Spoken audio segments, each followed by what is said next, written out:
are going to be taking part in this conclave? Well, as we saw, I mean, for sure, there is a greater number of cardinals from around the world. So not just hailing from Europe. We have cardinals from the African continent, from Asia, from the Americas. And so there is, as we would see, a greater representation from countries that have never had a cardinal elector in a conclave before. For example, even in, I think it was Tonga, there's a cardinal as well who's partaking, and this is extra special for the country to be able to claim or to have a cardinal who's partaking and even just bringing the needs and the mission of the church in that country to Rome to talk about and to bring to the attention of the rest of the church. And so I think it's really interesting to see the makeup of the College of Cardinals today with the start of this conclave.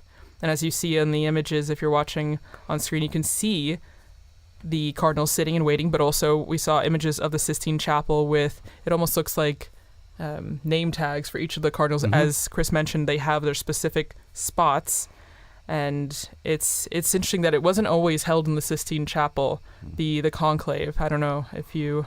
well, first, as we look at the cardinals are currently gathered in the Pauline Chapel, with very famous frescoes of the martyrdoms of St. Peter and St. Paul by Michelangelo. And they are preparing through silent prayer for the opening of this conclave. As you mentioned, Kelsey, the cardinals have come from all the different continents. And one of the things that, again, Kelsey, you mentioned that there's been a process over these past few decades of trying to ensure that the whole universal church is represented. That's something that Pope Francis especially was very concerned for. He made quite a number of cardinals from countries that had never had a cardinal before. Mm-hmm. So we are anticipating in about 5 more minutes the entrance procession should start and will take place entirely in Latin, including the oaths and the prayers of the Cardinal Electors. And among the people that we will be seeing in the procession, which will begin shortly, we will have the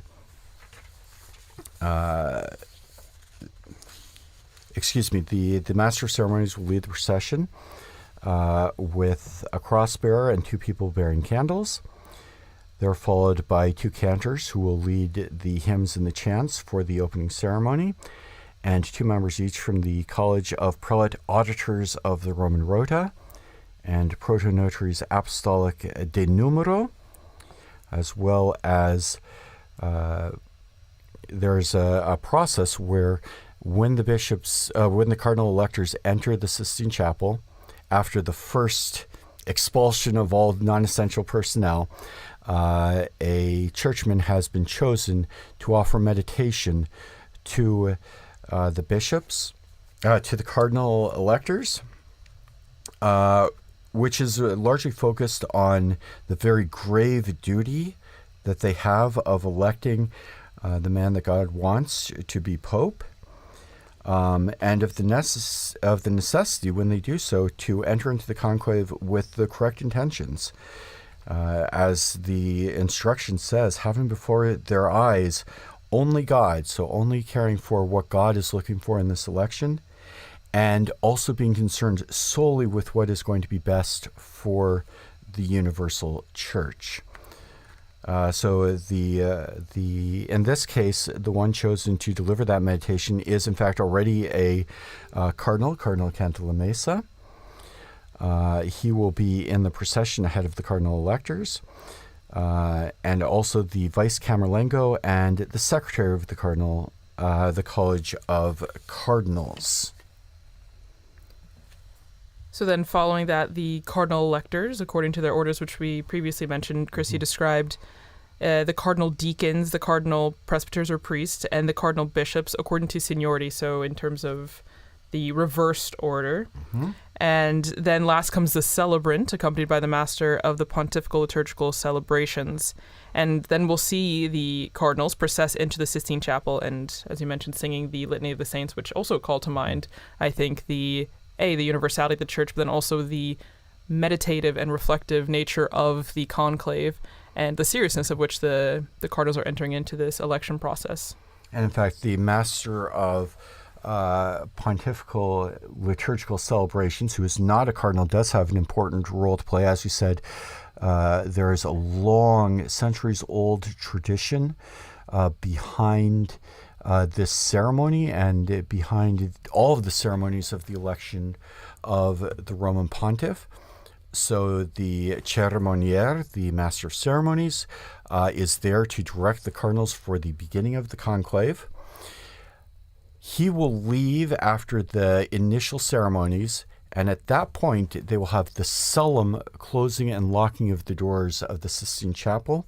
The instruction talks about posting guards at every entrance to the Sistine Chapel, locking the doors. The security services of the Holy See have already performed security sweeps, so they're going to make sure that there are no listening devices. There's no way that anyone can violate the secret of the conclave. And then when the cardinals carry out the election, that process is carried out by them alone. They choose the people who will read the votes. They choose the people who will ensure the process. There's also a group of 3 cardinals for each ballot that will go and collect ballots. If there's any cardinal who is sick, they can vote from their rooms if they've entered into the conclave. And the whole process of casting votes, of counting the votes, of certifying the votes, and even of burning the ballots after an election is carried out by the cardinals themselves. But then when we do see the election, and hopefully very soon we'll have a new pope. When the next pope is chosen, the master of ceremonies will again have an important role of ensuring the vote. And we are now seeing the beginning of the conclave with Cardinal Perlin speaking. Go and tell me.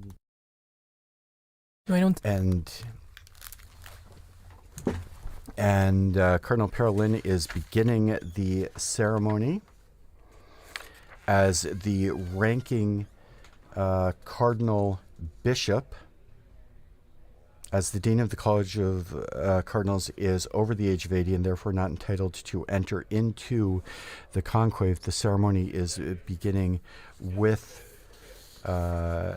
is being conducted under Cardinal Perlin. And he begins in the name of the with the sign of the cross.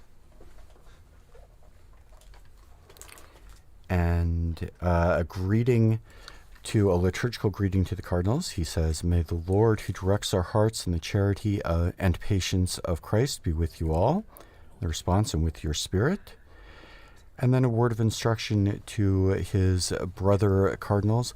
"Venerable brothers, having celebrated the divine mysteries," they celebrated the Mass for the election of a new pontiff earlier today in St. Peter's Basilica. And he continues, "Let's now enter into the conclave to elect the Roman pontiff." He then recites a short prayer. "May the universal church, joined with us in common prayer, invoke without delay the grace of the Holy Spirit, so that one from among us might be elected a worthy pastor of the whole flock of Christ." He continues, "May the Lord direct our steps in the way of truth, that through the intercession of the Blessed Mary, ever Virgin, of the blessed apostles Peter and Paul, and of all the saints, we might always do what is pleasing to him."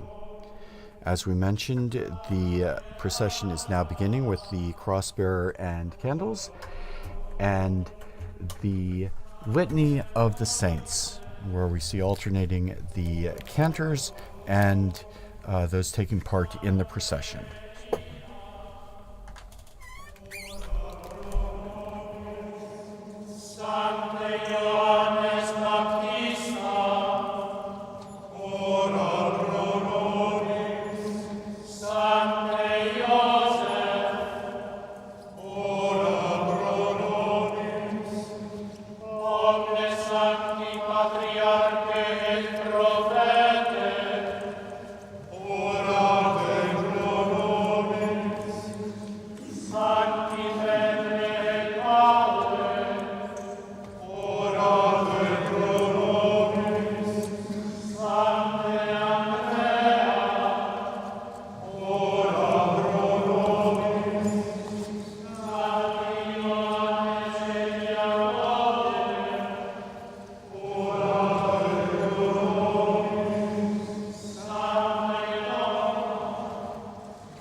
See the first of the cardinals are now entering the Sistine Chapel,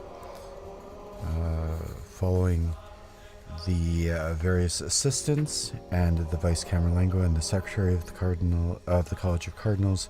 The first of the cardinal deacons, the most recently named cardinal deacon and the first to enter the conclave, is George Jacob Couvacade.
the Litany of the Saints invokes the various saints, the apostles, holy pontiffs, fathers of the church, doctors of the church, martyrs, holy men and women, and continues with the invocations to God to deliver us from all evil, to deliver us from sin, and to deliver us through the various events of our Lord's life. And after each of those petitions, there is the invocation, Free us, O Lord, and then a series of different petitions to which the cardinals respond, We beseech thee, hear us. And all of those praying for guidance from the Holy Spirit in this process of electing a new pontiff.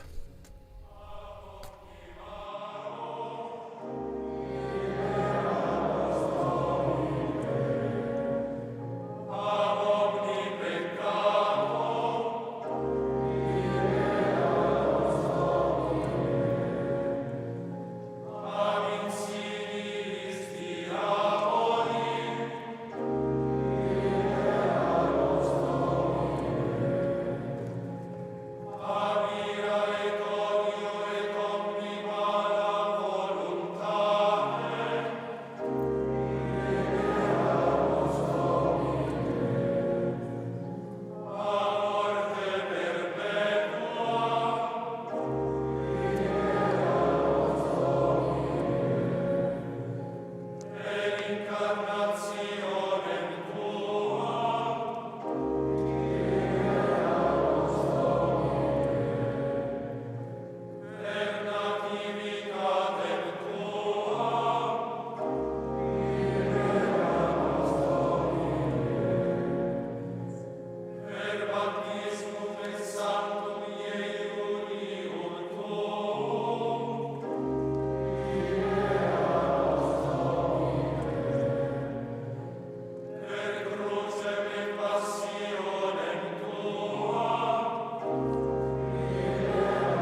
Now, as all the cardinals have gathered in the Sistine Chapel, and they have taken their proper place, and the Book of the Gospel is set up in a place of honor or worth, the cardinals are finishing the litany, and Cardinal Pietro Parolin intones the hymn Veni Creator Spiritus, the solemn invocation of the Holy Spirit.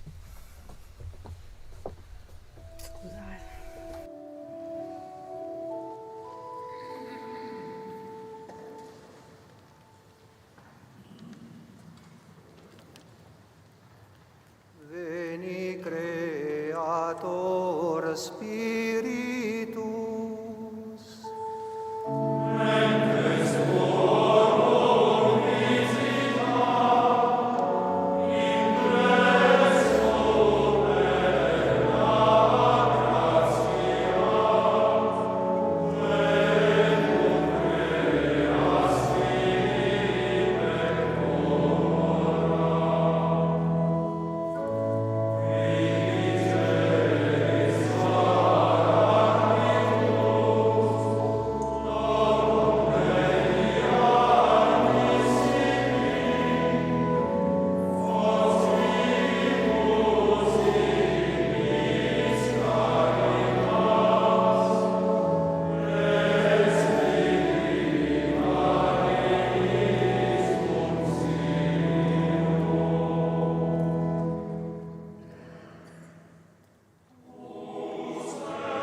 Cardinal Parolin now invites the cardinals to pray briefly in silence, and then we'll offer a prayer opening the conclave. Oremus. Ecclesiae tue Domine, rector et custos in O Lord, cuique ruler and quesumus, protector of your church, pour forth upon your servants, we beseech you, a spirit of discernment, of truth, and of peace, so that they may acknowledge with all their heart the things that are pleasing to you, and cleave to those things that have been perceived with all their strength. per Christum Dominum nostrum. Through Christ our Lord. Amen. And following the prayer, we transition into the part where all the Cardinal Electors take part in the solemn swearing of the oath, as we mentioned at the beginning, which invites them to take this conclave in a form of solemnity and to maintain an aura of secrecy with what goes on. And this is the formula of the oath that Cardinal Parolin is now reading. Each and every one of us, Cardinal Electors, present at this election of the Supreme Pontiff, promise, bind ourselves, and swear to observe faithfully and scrupulously all the prescriptions contained in the Apostolic Constitution of the Supreme Pontiff, John Paul II, Universi Dominici Gregis, issued on February 22nd, 1996, and also the modifications of the motu proprio Normas Nonnullas of the Supreme Pontiff, Benedict XVI, on February 22nd, 2013. a Summo Pontifice Benedicto XVI, die altero et 20 mensi februari, anno bismillesimo 13 motu proprio datas. Item promittimus vovemus Likewise, et we juramus, promise, bind ourselves, and swear that whoever of us by divine disposition is elected Roman Pontiff will commit himself to faithfully carry out the munus petrinum, the Petrine ministry, of pastor of the universal church, and will not fail to affirm and to defend boldly the spiritual and temporal rights, as well as the freedom of the Holy See. Nunquam esse destiturum. Precipue autem promittimus et juramus nos religiosissime. Above all, we promise and swear to observe with the utmost fidelity, with all, both clergy and laity, the secret concerning everything related in any way to the election of the Roman Pontiff, and about what happens in the place of the election concerning directly or indirectly the scrutiny, not to violate in any way this secret, both during and after the election of the new Pontiff, unless explicit authorization is given by the Pontiff himself, and not to support or encourage any interference, opposition, or any other form of intervention by which secular authorities of any order or degree, or any group of persons or individuals would wish to interfere in the election of the Roman Pontiff. And after the oath has been read out by Cardinal Parolin, each of the Cardinal Electors individually, according to the order of precedence, will now swear to the oath according to the formula. And I, Lego Petrus Cardinalis Parolin, spondeo voveo ac iuro. Sic me Deus adiuvet, et ex Santa Dei Evangelia, que manu mea tango. and I, Pietro Cardinal Parolin, promise, bind myself, and swear, so help me God and these holy Gospels, which I touch with my hand. As you can see, for those of you watching on television, the book of the Gospels has been set up in the middle of the Et ego Sistine Chapel, and each cardinal is going to come up and place his hand on the book of the Gospels and swear that he will follow the oath that has just been read aloud by Cardinal Pietro Parolin.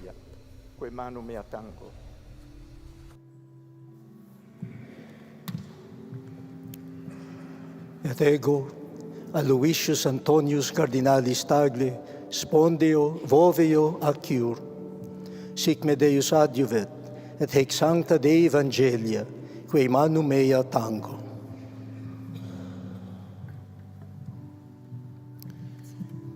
Et ego Robertus Franciscus Cardinalis Prevost, spondeo voveo acciuro, sic me Deus adjuvet, et ec sancta Dei Evangelia, quae manu mea tango.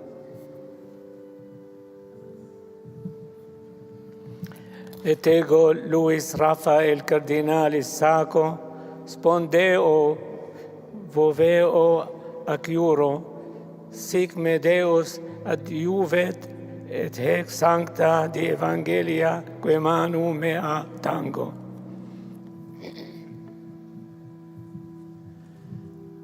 Ego, et ego vinco Cardinalis Pulci, spondeo voveo acciuro, sic me Deus adjuvet, et hac sancta Dei Evangelia, que manu mea tango.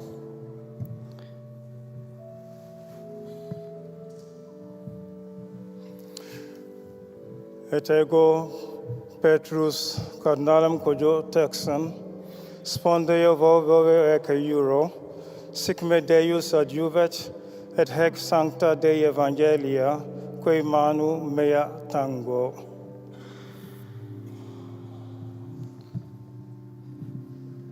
Et ego Iosebus Cardinalis Bosanic, spondeo voveo acciuro, sic me Deus adjuvet, et hec sancta Dei Evangelia, quae manu mea tango.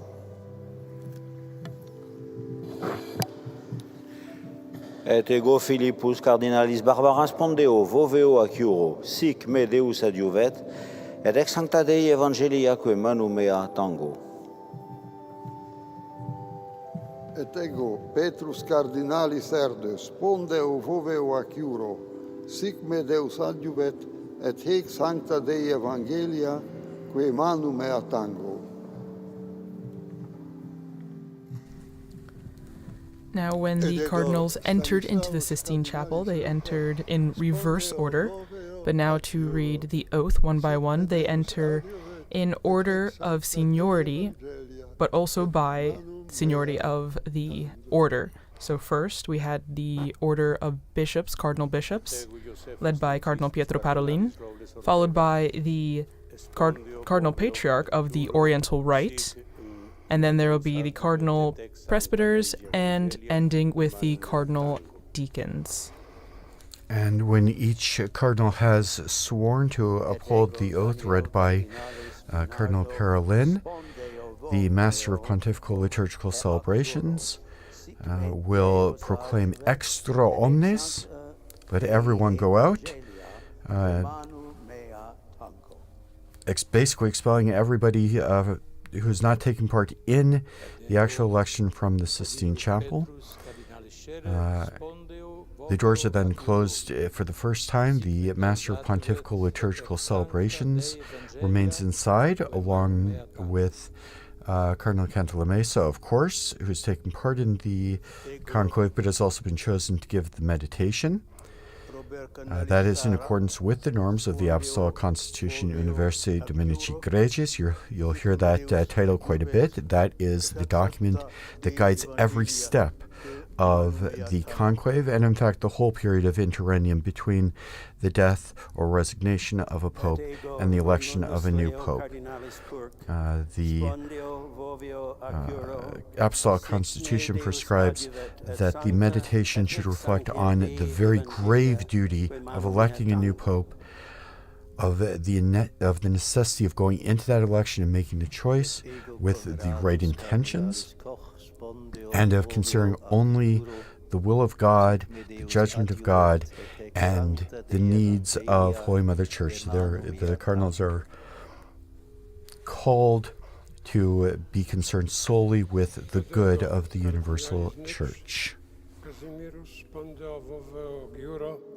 Sigme Deus adiuvet et ex sancta Evangelii Dei, quae magnum mea tango.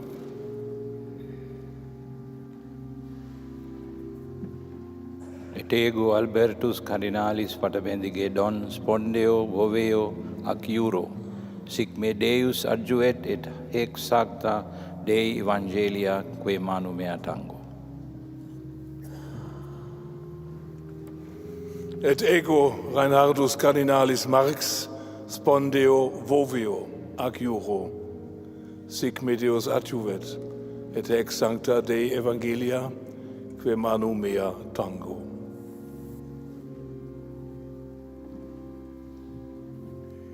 Et ego João Brás Cardinalis de Avis spondeo voveo ac iuro, sic me Deus adjuvet et eco sancta Evangelia quae manu mea tango. Et ego Thomas Cardinalis Collins spondeo voveo ac iuro, sic me Deus adjuvet et hec sancta Dei Evangelia quae manu mea tango.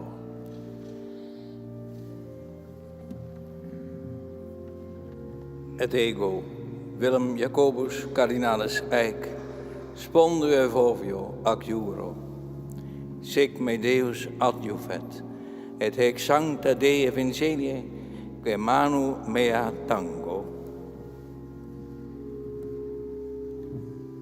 Et ego Iosef Cardinalis Betori spondeo voveo ac iuro, sic me Deus adjuvet et ec sancta Dei Evangelia quae manu mea tango. Et ego Timothy Cardinalis Dolan spondeo voveo ac iuro, sic me Deus adjuvet et hec sancta Dei Evangelia quae manu mea tango. Et ego Rainer Maria Cardinalis Wölki spondeo voveo ac iuro, sic me Deus adjuvet et hec sancta Dei Evangelia quae muna mea tango.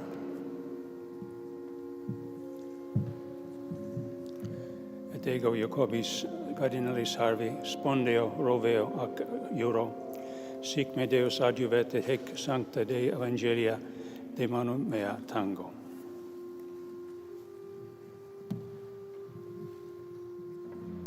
Et ego Basilius Cardinalis Clemis spondeo voveo ac iuro, sic me Deus adjuvet et hec sancta Dei Evangelia quae manu mea tango. Et ego Gerardus Ludovicus Cardinalis Müller spondeo voveo ac iuro, sic me Deus adjuvet et hec sancta Dei Evangelia quae manu mea tango. Et ego Vincent Cardinalis Nichols spondeo voveo ac iuro, sic me Deus adjuvet et hec sancta Dei Evangelia quae manu mea tango. Et ego Leopoldo José Cardinalis Brenes Solórzano spondeo voveo ex iuro, sic me Deus adjuvet et ex sancta Dei Evangelia quae manu mea tango. Et ego Gérald Cyprien Cardinalis Lacroix spondeo boveo ac iuro, sic me Deus adjuvet et ex sancta Dei Evangelia quae manu mea tango. And as we see each of the cardinals coming up and taking the oath, as we mentioned at the beginning, there's quite a number of cardinals for countries that have never had a cardinal elector participate in a conclave. There are at least 15 countries that this is the first time that their country will be represented in the election of a pontiff. And those countries include Myanmar, Haiti, Central African Republic, Cape Verde, Papua New Guinea, Malaysia, Sweden, Luxembourg, East Timor, Singapore, Paraguay, South Sudan, Serbia and Mongolia, and Rwanda. And this is the most international in history, with representatives from 71 countries, making it a very international and wide-reaching representation of the universality of the Catholic Church. Et ex sancta Dei Evangelia quae manu mea tango.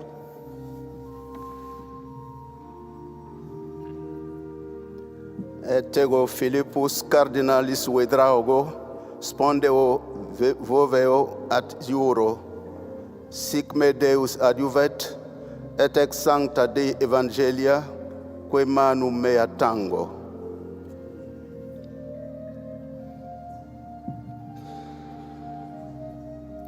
Et ego scibili Cardinalis Langlois spondeo voveo ac iuo, sic me Deus adjuvet, et hec sancta Dei Evangelia quae manu mea tango.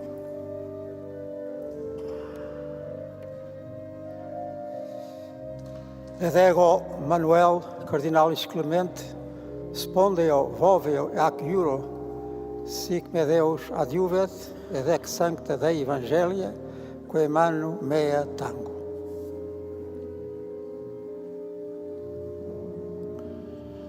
Et ego Brana Iesus Cardinalis Raphael spondeo voveo ac iuro, sic me Deus adjuvet, et hec sancta Dei Evangelia quae manu mea tango.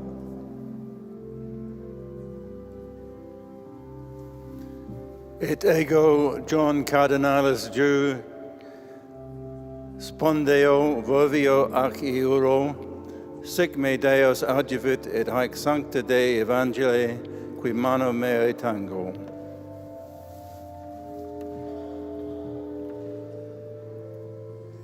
Et ergo Charles Cardinalis Bo spondeo voveo ac iuro, sic me Deus adjuvet, et anca sancta Dei Evangelia quae manu mea tango.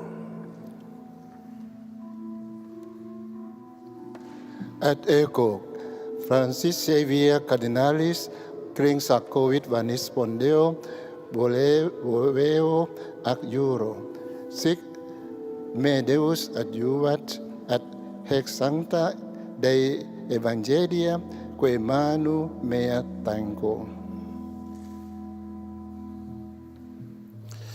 Et ego Franciscus Cardinalis Montenegro spondeo voveo ac iuro, sic me Deus adjuvet, et ex sancta Dei Evangelia quae manu mea tango.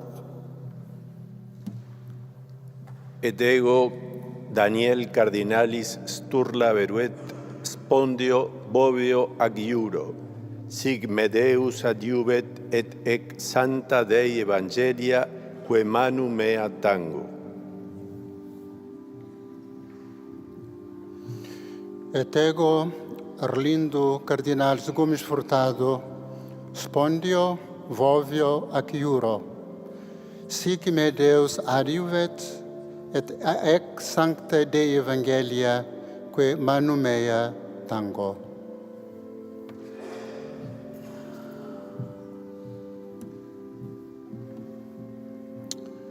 Et ego Soane Patita Cardinalis Maffi spondeo voveo ac iuro, sic me Deus adjuvet, ec haec sancta Dei Evangelia quae manu mea tango.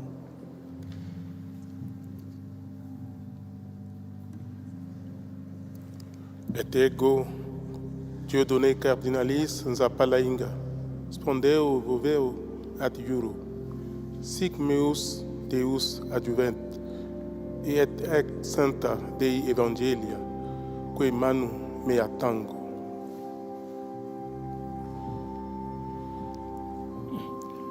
Et ego, Cardinal Osoro, spondeo adjuro, si me Deus adjuvet et santa Dei Evangelia, que manu mea tango. Et ego, Sergio Cardinalis da Rocha, spondeo voveo aciuro, sic me Deus adjuvet et ex sancta Dei Evangelia, que manu mea tango.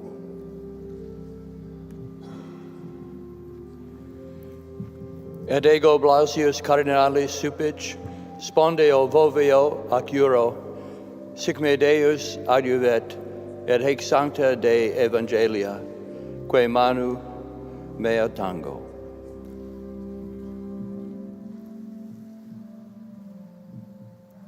Et ego Joseph de Cardinalis de Ceso, spondeo voveo ac euro, sic me Deus adjuvet, et ex sancta Dei Evangelia, que manu mea tango.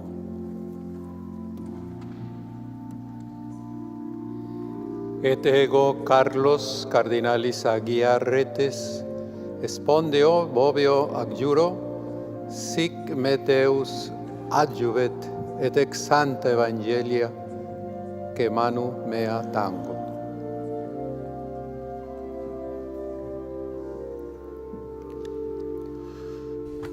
And perhaps a brief curiosity in this process as each cardinal swears to uphold this oath, and each one has to do it individually because each one is personally responsible for his promise. Some of the cardinals have given their first name in Latin, some of them give it in their native language, and their last names are all the last names as they would say them in normal life.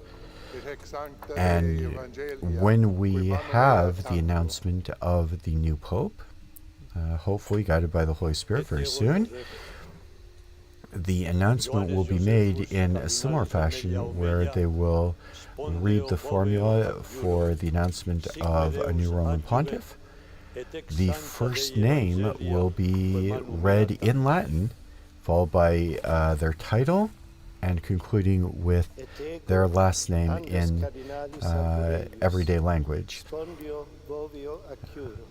And so those who are watching on the night of the election after the white smoke comes out, there will be lots of people with lists of first names of cardinals in Latin so that they can determine immediately which of the cardinals will have been chosen as the new supreme pontiff. There is no such time limit for a conclave. The cardinals are expected to have a vote immediately this evening. Each cardinal writes out the vote on a paper ballot, disguising their handwriting so that we can preserve anonymity as much as possible. And for the election of a new pope, a full 2/3 of the voting cardinals need to make their choice for the same person. And as I mentioned, there should be a vote this evening. We will have a coverage beginning at 6 p.m. Rome time in anticipation of the results of that first vote, which will be signaled with burning of the ballots and the black or white smoke coming from the chimney of the Sistine Chapel. All of that happens behind closed doors. If a pope is not elected this evening, the conclave concludes for the day and will pick up again tomorrow morning with Mass and prayer. And each subsequent day, there are 2 votes in the morning if necessary and 2 votes in the afternoon if necessary. If no pope is elected, the black smoke comes out after the second vote. If pope is elected, of course, the white smoke will come over after whichever vote it happens at. After several rounds of voting, if it takes that long, there is provision in the Apostolic Constitution for a period for a break where the cardinals will not vote, and then they will pick up after a day of reflection and prayer. They'll pick up again the following day and continue again in groups of successive votes with certain periods programmed in where if there is a longer conclave, they will have various points at which they'll be able to take a break and reflect and pray. It's been a very long time since we've had conclave go more than a few days. Since the beginning of the 20th century, the longest conclave lasted only 7 votes in 1903 and took place over the course of 5 days. The voting schedule was not the same as it is now. So we will be taking a break after the Extra Omnes and the closing of the doors of the Sistine Chapel. And then we will resume our live broadcast this evening at 6 p.m. Rome time. And we'll be giving coverage of the conclave leading up to the expected first smoke signal, as it were, announcing the outcome of this evening's ballot for the papacy. Et ego Alvaro Cardinalis Ramazzini spondeo voveo adjuro. And we're currently in the midst of the cardinals of the Order of Presbyters, which will be followed by the Order of Deacons. Once again, each cardinal makes the oath in his own name, taking personal responsibility for his promise and his commitment to maintain the secrecy of the conclave,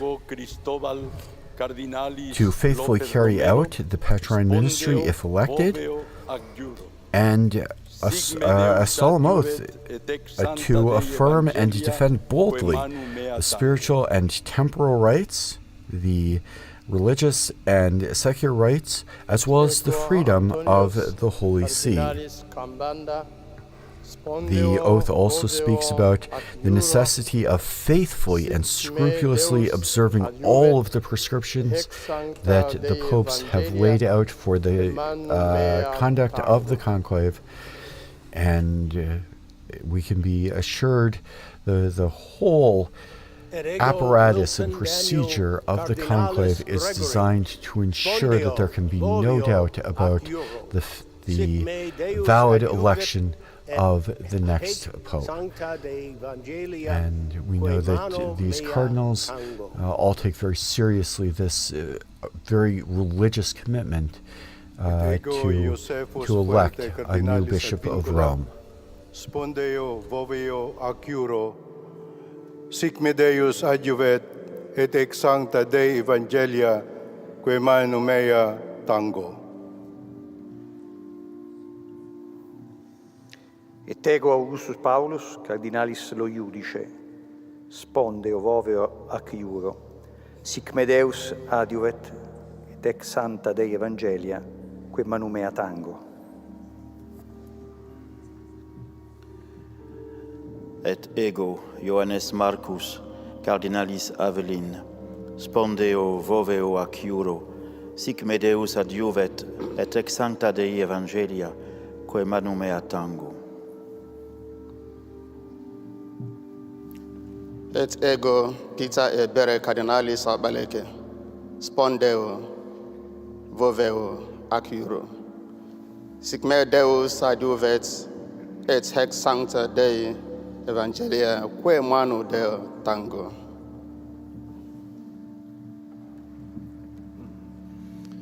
Et ego Leonardus Udalricus Cardinalis Steiner, spondio vovio ac abiuro, sic me Deus adjuvet et ex sancta Dei Evangelia, quae manu mea tango. Et ego Philippus Neri, Cardinalis Ferrau, spondeo vovio ac iuro, sic me Deus adjuvet, et ex sancta Dei Evangelia, quae manu mea tango.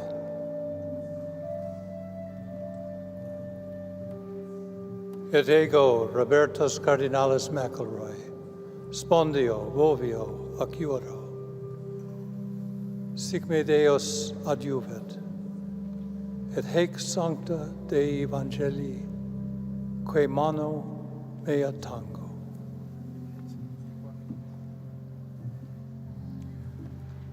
Et ego Virgilius Cardinalis Ducarmo da Silva, spondio voveo ad iuro, sic me Deus audivet, et haec sancta Dei Evangelia, quae manu mea tango. Et ego Anscarius Cardinalis Cantoni, spondeo voveo ac iuro, sic me Deus adiuvet, et ex sancta Dei Evangelia, quae manu mea tango.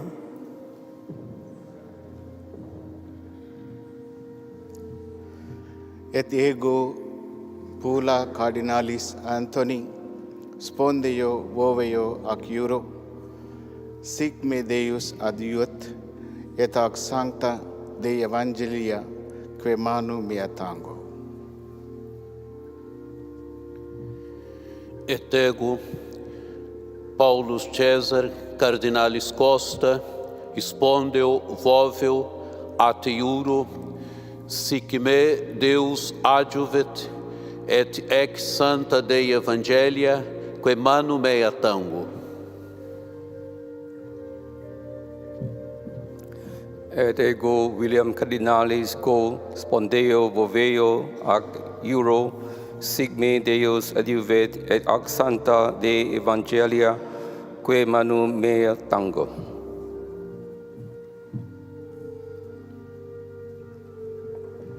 Et ego Adalbertus Cardinalis Martinez Flores, spondeo voveo ad iuro, sic me Deus adiuve et sancta Dei Evangelia, quae manu mea tango. Et ego Georgius Cardinalis Marengo, spondeo voveo ac iuro, sic me Deus adiuvet, et ex sancta Dei Evangelia, quae manu mea tango. Et ego Petrus Baptista Cardinalis Pizzaballa, spondeo voveo ac iuro, sic me Deus adiuvet, et ex sancta Dei Evangelia, quae manu mea tango.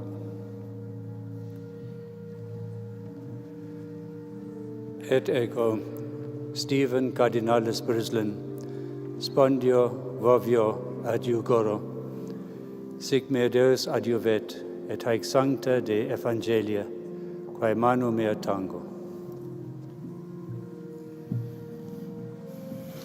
Et ego Angelus Sixtus Cardinalis Rossi, spondio voveo ac iuro, sic me Deus adiuvet, et ex sancta Dei Evangelia, quae manu mea tango.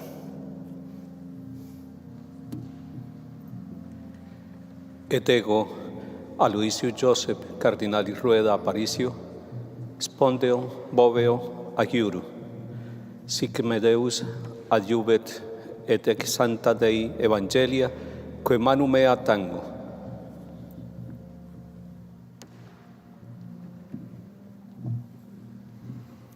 Et ego Gregorius Cardinalis Risch, spondeo voveo ac iuro, sic me Deus adiuvet, et haec sancta Dei Evangelia, quae manu mea tango.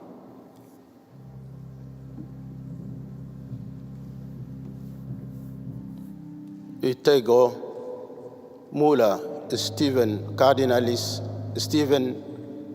Martin Mula, spendo vevo ac iura, sic me Deu advent, ad hac sancta Dei Evangelia, qui mani mea tango.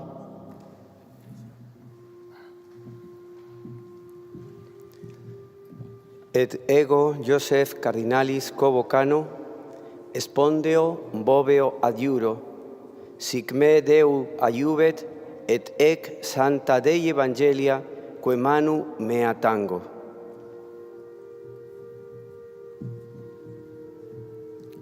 et ego protasius cardinalis rugambua, spondeo, voveo ac iuro, sic me Deus adjuvet, et hec sancta Dei Evangelia, que manu mea tango.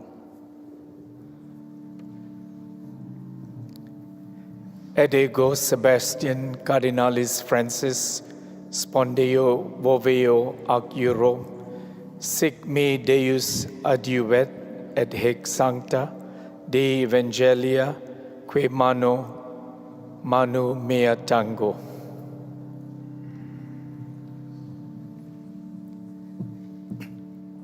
Et ego Stephen Cardinalis Chao, spondeo voveo ac iuro, sic me Deus adjuvove, et ac sancta Dei Evangelia, que manu mea tango. Et ego Franciscus Saverius Cardinalis Bustillo, spondeo voveo ac iuro, sic me Deus adjuvet, et ex sancta Dei Evangelia, que manu mea tango. Et ego Americum Cardinalis Aguiar, spondeo voveo ac iuro, sic me Deus adjuvet, et ec sancta Dei Evangelia, que manu mea tango.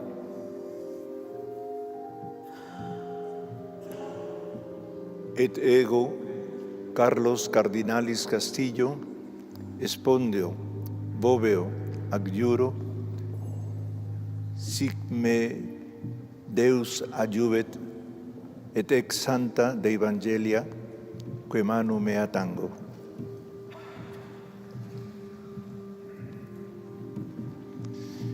Et ego Vicente Cardinalis Bocalich, spondeo voveo ac iuro, sic me Deus adjuvet, et hec sancta Dei Evangelia, que manu mea tango. Et ego Luis Gerardo Cardinalis Cabrera, spondeo voveo ac iuro, sic me Deus adjuvet, et ex sancta Dei Evangelia, que manu mea tango.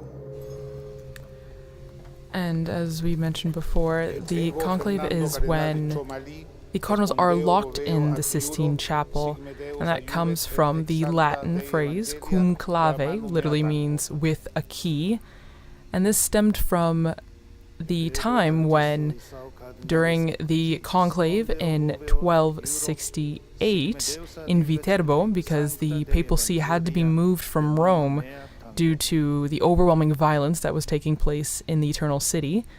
So the papal see was moved to a small town, Viterbo, right outside of Rome, and it was the longest conclave in history, lasting just about 3 years. And to encourage the cardinals who had taken so long, the citizens of Viterbo had locked the cardinals into the palace of the popes in Viterbo, and also kept them limited to bread and water to, again, encourage an election, a quicker election, but it still ended up taking until September of 1271, after about 3 years without a pontiff. And it was at that time that Pope Gregory X was elected. And it's from that time that we actually get the beginnings of the modern conclave process that we see today, which actually, the pontiff that was elected during that time, Gregory X, he published an apostolic constitution, Ubi Periculum, with more concrete rules on how the selection of a pope should be carried out. And that's the apostolic constitution that remains the basis of this modern-day process that we are seeing the beginning of now, with these cardinals taking the oath of secrecy. Et ego Ioannes Paulus, Cardinalis Vesco, spondeo, vovevo, ac iuro, sic me Deus adjuvet, et ex sancta Dei Evangelia, que manu mea tango. Et ego Dominicus Josephus Cardinalis Mathieu, spondeo voveo ac iuro, sic me Deus adjuvet, et hec sancta Dei Evangelia, que manu mea tango. Et ego Robertus cardinalis repole spondeo voveo ac iuro. Sic me Deus adiuvet et ec sancta Dei Evangelia, que manu mea tango. Et ego Baldassare cardinalis reina spondeo voveo ac iuro. Sic me Deus adiuvet et ec sancta Dei Evangelii, que manu mea tango. Et ego Franciscus cardinalis Leo spondeo voveo ac iuro. Sic me Deus adiuvet et ec sancta Dei Evangelia, que manu mea tango. Et ego Micola cardinalis Bicioc spondeo voveo ac iuro. Sic me Deus adiuvet et ec sancta Dei Evangelia, que manu mea tango.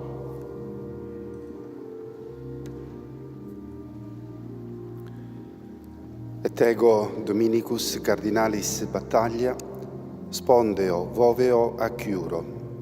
Sic me Deus adiuvet et ex sancta Dei Evangelia, que manu mea tango. And now we move on to the order of deacons, including the Cardinal Camerlengo, who had responsibility for the property, the fiscal goods of the patrimony of St. Peter, and has an important role during the papal interregnum, the sede vacante. As we get closer to the last of the cardinals making their oath to faithfully adhere to the rules for the conclave, to fulfill the duties of the Patriarch ministry if they are chosen as Pope, and especially to preserve the secrecy that is involved with the election of the Roman Pontiff. We will approach the point where we will hear the Master of Pontifical Liturgical Ceremonies proclaim the Latin phrase extra omnes, let everyone go out, calling all those who are not Cardinal Electors to leave the Sistine Chapel. The Papal MC will remain within the Sistine Chapel briefly while Cardinal Cantalamessa gives the meditation to the cardinals, according to the Apostolic Constitution Universi Dominici Graecis. And at the conclusion of that meditation, with the papal ceremoniere, the papal master of ceremonies, guiding the ceremony, he will then leave the Sistine Chapel. He will ensure that all of the entrances to the Sistine Chapel are closed and secured. A guard is posted, and the cardinals will proceed with the first ballot according to the ceremony. After the Papal MC leaves the Sistine Chapel, the Cardinal Dean, or the person acting on his behalf, having consulted the electors, will immediately invite them to consider any business that they feel must be urgently addressed. And in the absence of any urgent business, or after that has been concluded, the Cardinal Electors will proceed to the first vote, again according to all the procedures laid out in the Apostolic Constitution Universi Dominici Graecis. And the ceremony indicates finally that the first session of the conclave may be fittingly and appropriately closed by invoking the help of the Virgin Mother of God, Mary Most Holy, with the very ancient and traditional Marian prayer, the hymn Sub Tuum Presidium. We fly to thy protection, O Holy Mother of God. Despise not our petitions in our necessities, but deliver us always from all dangers, O glorious and blessed Virgin.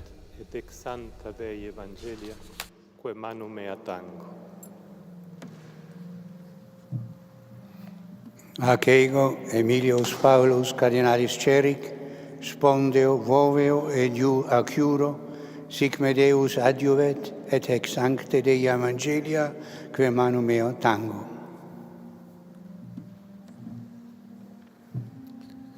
Et ego, Christophorus Cardinalis, Pierre, spondeo, voveo, adjuro, sic me Deus adjuvet, et ex sancta Dei Evangelia, que manu mea tengo.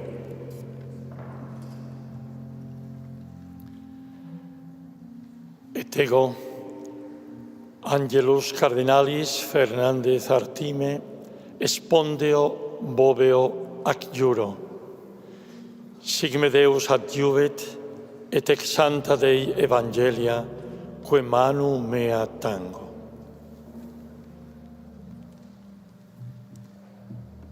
Et ego, Rolandus Cardinalis Makritskas, spondeo, voveo, acjuro.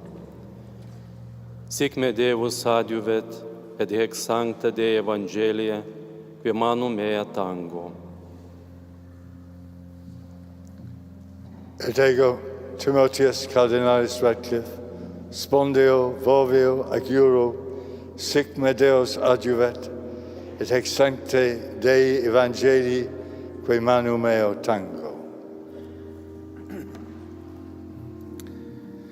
Et ego, Fabius Cardinalis Baggio, spondeo, voveo, acjuro, sic me Deus adjuvet, et ec sancte Dei Evangelia, que manu mea tango. Et ego, Georgium Cardinalis Cuvacad, spondeo, voveo, acjuro, sic me Deus adjuvet, et ec sancta Dei Evangelia, que manu mea tango. And George Jacob Cardinal Kovacad, the final Cardinal Deacon, swears the oath.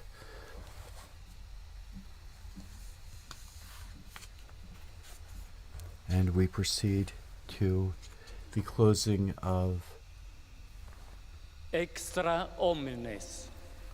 We hear those words in Latin where it's means everyone out, signaling when all the non-essential people in the Sistine Chapel are invited to leave and the cardinals can begin their discussions. So for those of you watching on television, there are a number of notaries who were there in their capacity to formally recognize the beginning of the conclave, and a number of other persons who are in attendance for various reasons. All of them are ordered out of the Sistine Chapel, and as soon as they leave, the doors will be closed, the meditation will be given, the papal MC will leave, and the solemn closing, locking, and guarding of the doors of the conclave will take place, followed by the first vote this evening. And with the exit from the Sistine Chapel, our live coverage of the Cardinal's entrance into conclave for the election of the 267th Pope draws to a close. We do invite you to visit our Vatican News website, Facebook, Instagram, X, and YouTube accounts for continuous coverage of the conclave. On behalf of Vatican Media, we'd like to thank our sound engineer Mario and our audio coordinators and all of our producers, as well as our media partners, EWTN TV, Catholic Faith Network in America, Shalom World Television's Network USA, Luminous Radio, at Madarshan TV, Catholic TV, and Uganda Catholic Television, who helped make this broadcast possible.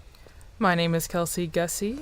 And I'm Christopher Wells. It's been our very great pleasure providing the English commentary and translation of the ceremony of the entrance into the conclave for you.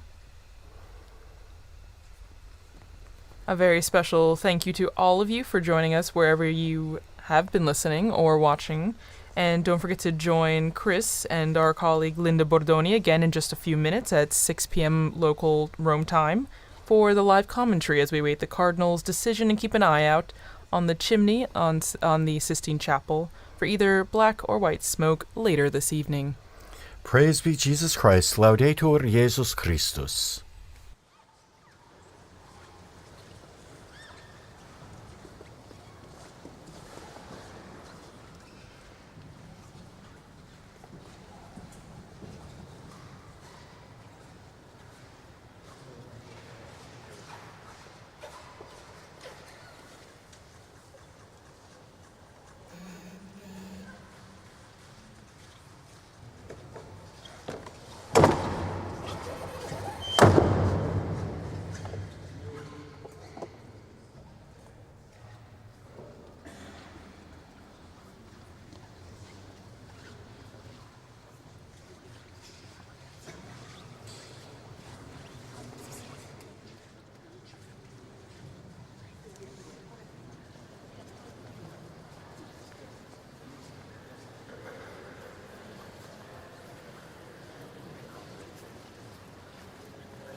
Laudetur Jesus Christus. Praised be Jesus Christ.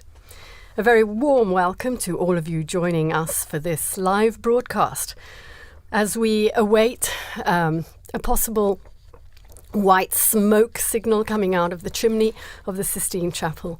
It's the first day of the Conclave, and I'm here in Vatican Radio studio together with my colleague Christopher Wells. Hello, Christopher. Hello, Linda, and we've just concluded the ceremony for the closing of the conclave with the cardinals.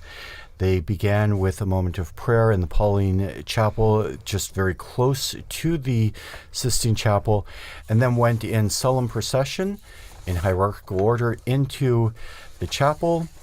They swore their oath of secrecy, their oath to fulfill the office of the Petrine ministry if they are elected, and to faithfully observe all of the norms for the election of the Roman pontiff. So just a few moments ago, we heard the Latin expression extra omnes, which it calls everyone to leave the Sistine Chapel except for the Cardinal Electors. And the cardinals are currently hearing a meditation on their duty, and we expect them to proceed to the first vote in the next half hour or so. So yes, meanwhile, we have two very prestigious guests with us here today. Thank you for joining us. Philippa Hitchen, former Vatican Radio journalist, currently communications officer for the Lutheran World Federation. She was actually the person who saw the white smoke for us on that 13th of March 2013 when Jorge Bergoglio was elected as Pope Francis. And we also have a historian, a church historian, Dr. Donald Prudlow. Did I say that right, That's Dr. Prudlow? Welcome and thank you. He will be filling us in with lots of details. Right now, I think the best thing to do would be go to the square where we have Devon Watkins, who's sassing out the situation. He's been talking to some of the people in the square. Hello, Devon, can you hear us? Hello. Okay, so perhaps there are some issues with telephone lines because, as you know, the whole of the Vatican has been, I don't know what the right word is, but telecommunications have been under control here, so people may have issues in connecting. Can you hear me, Devin? No. Okay. We will try again. Meanwhile, Chris, what if we go into our first insert? As Chris was explaining, the cardinals are currently in the Sistine Chapel. We've seen the extra omnes, everybody out.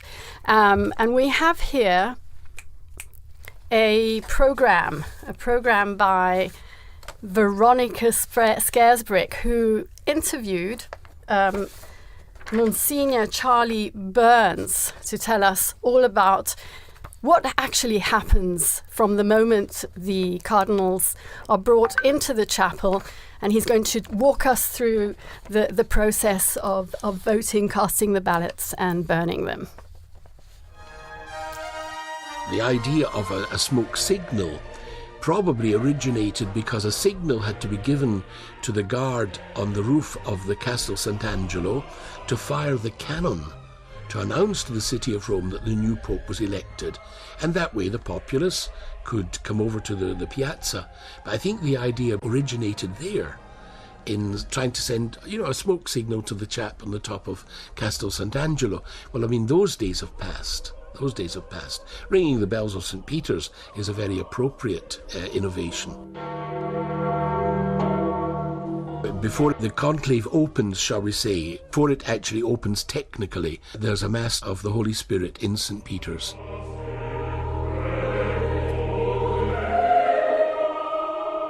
The cardinals then go back for lunch, etc., but then return to the Vatican, go to the Pauline Chapel, get into order of precedence, and singing the Veni Creator.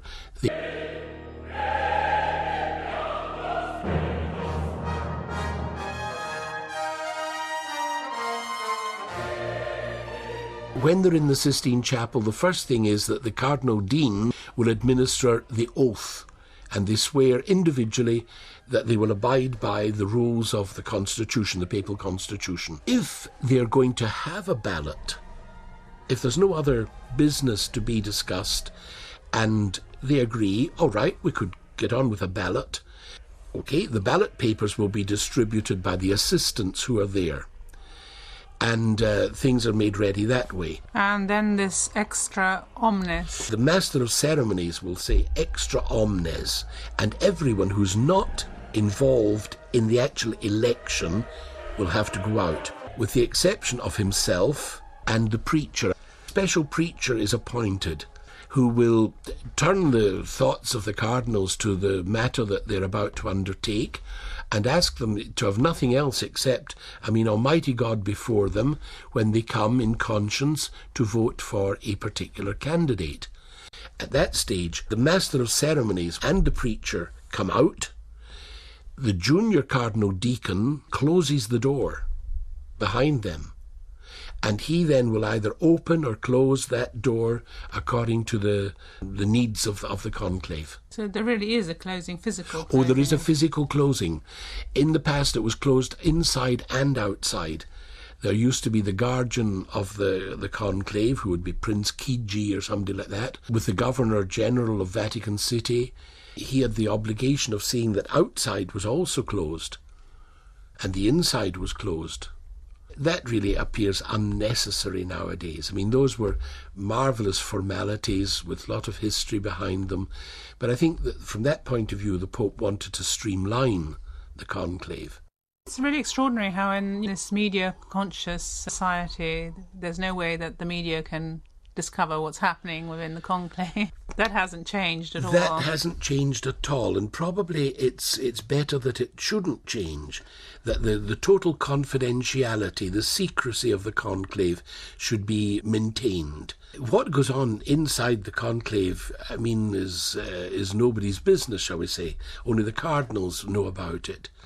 And maybe that's the best way, that we don't see kind of partisan stands, people all going for this candidate or that candidate, someone possibly at the end scraping through with 2/3 majority or 2/3 plus one. Whoever emerges is the Pope. Each cardinal has his own desk in the Sistine Chapel, and normally they'll have 2 or 3 voting slips, rectangular pieces of paper with, in Latin, eligo, in summum pontificem, and then the name that you want. I elect as Supreme Pontiff cardinals, or just, it doesn't even say cardinal, just the name that you've to add. Now that's at the top half of the piece of paper, of the rectangular slip. You're only allowed, obviously, to put in 1 ballot paper. So once you've completed your ballot paper with the name written clearly, but if possibly in a kind of disguised form of handwriting, you then fold it rectangularly so that it's now a long thin slip of paper, and having done this, having completed the compilation of the ballots, the cardinals then proceed to deposit them in a special urn. They come in line of precedence, holding between their thumb and forefinger, holding so that it can be seen, the ballot paper which they have completed. Arriving at the chalice, they place the ballot paper on top of a paten and slip it that way. They don't put their hand into the urn, into the chalice. They slip this from the paten into the chalice, saying at the same time that they swear before God that this is the person whom they wish to elect as Pope. If someone, for instance, let's say has rheumatism and can't move from his place, that's taken care of. One of the scrutineers will go and will take his ballot paper, compiled but closed, and again holding it aloft, will bring it and deposit it in the chalice as all the others have done. If somebody or others are so sick that they can't leave their own quarters in the Domus Sancti Martyr, provision is made also for that. That's where the 3 infirmarians come into service.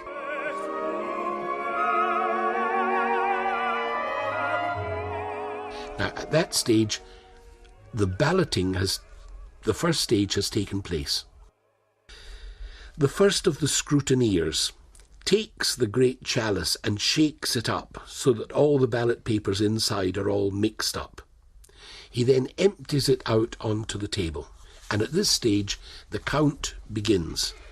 He takes a ballot paper, opens it, reads it, passes it only read to the second scrutineer, who reads the name, who passes it to the third, who reads the name and calls the name out aloud for all to hear, and then takes a needle and thread, and through the word eligo, through the word I elect, he passes the needle and thread through that word, and in that way the ballot papers will not be dispersed.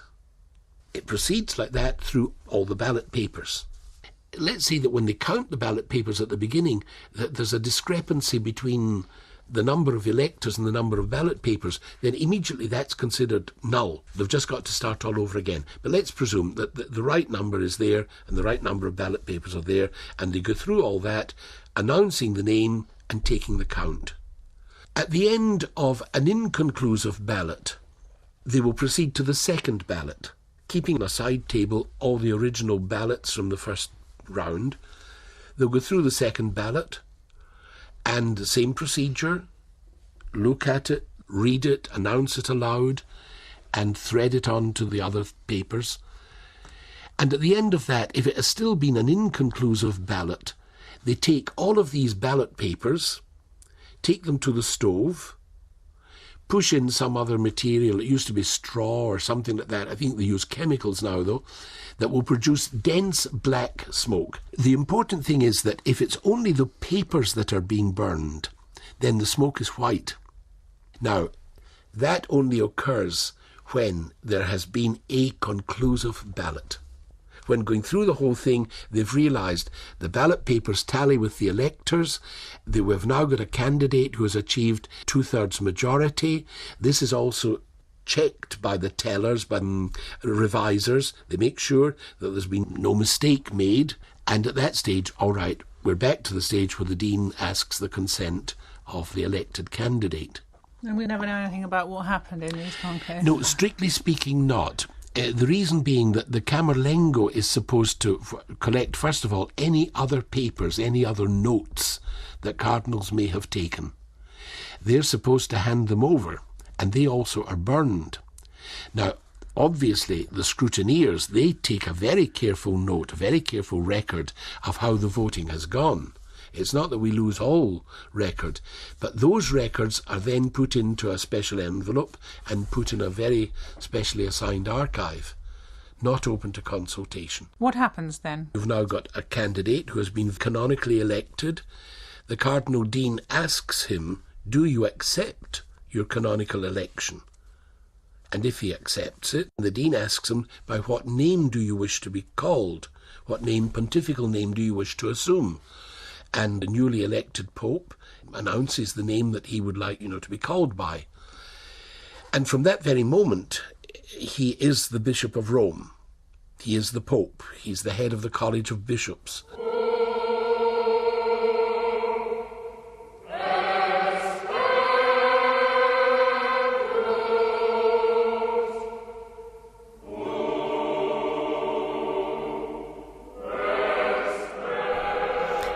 And we were listening there to a programme produced by Veronica Scaresbrick, who was interviewing Monsignor Charles Burns. He was the ecclesiastical advisor to the British Embassy to the Holy See. He also served as a canon of St. Peter's Basilica, and he continues to be active in Rome, although he's retired from his role in the Vatican archives after 35 years. And here with us in studio this evening, we have Dr. Donald Prudlow, my friend from very way back. Dr. Prudlow is the Warren Professor of Catholic Studies at the University of Tulsa in Oklahoma in the United States. Dr. Prudlow, thanks for joining us this afternoon. Thank you. It's a pleasure to be here on this historic occasion. And you have your academic field is history, and especially medieval history. And maybe you could tell us, the popes haven't always been elected through this very elaborate process of the conclave. Maybe you could say a few words to start us off with the original process for choosing the Bishop of Rome. It's a very old institution. We're electing the 267th successor of St. Peter. And for the first millennium, the election was largely done by the clergy of Rome. And in very early days by an accession of the people of Rome together. But as time went on, two problems arose around the year 1000. And that was how to provide representation for a church that was rapidly growing throughout Europe and then throughout the world for this very important position. And the second is how to free papal elections from secular domination, from the domination of kings and princes and emperors, and how to make it secure as a religious office. And that's where we saw the rise of the position of cardinal, which is not a biblical position, it's an ecclesiastical position, and it developed out of the clergy of Rome and still has a connection to the clergy of Rome. Absolutely. It's critical that the cardinals can trace their lines back to the early, particularly the parishes of Rome, the deaconries of Rome, and that allows them, so when we saw last Sunday all of the cardinals going out to their titular parishes where they're pastors of and saying Mass there and meeting the people in those parishes, technically they are the pastor of that, and as a pastor of the city of Rome, they are entitled by ancient right to elect the Bishop of Rome. But notice what that does is, let's say a bishop from England or a bishop from Germany, from France, the Pope particularly wants them as an advisor, wants to give Germany, France, Italy, Spain a say in the election. He will appoint them as an advisor, a title that came to be assigned with cardinals from cardines, the hinges of the Roman Church, the close associates of the Roman Church. And in this way, through the medieval process of representation was a very important principle in medieval Europe. The entire world has been given an opportunity, a say, in the election of the Roman Pontiff, which is itself such a position of worldwide import.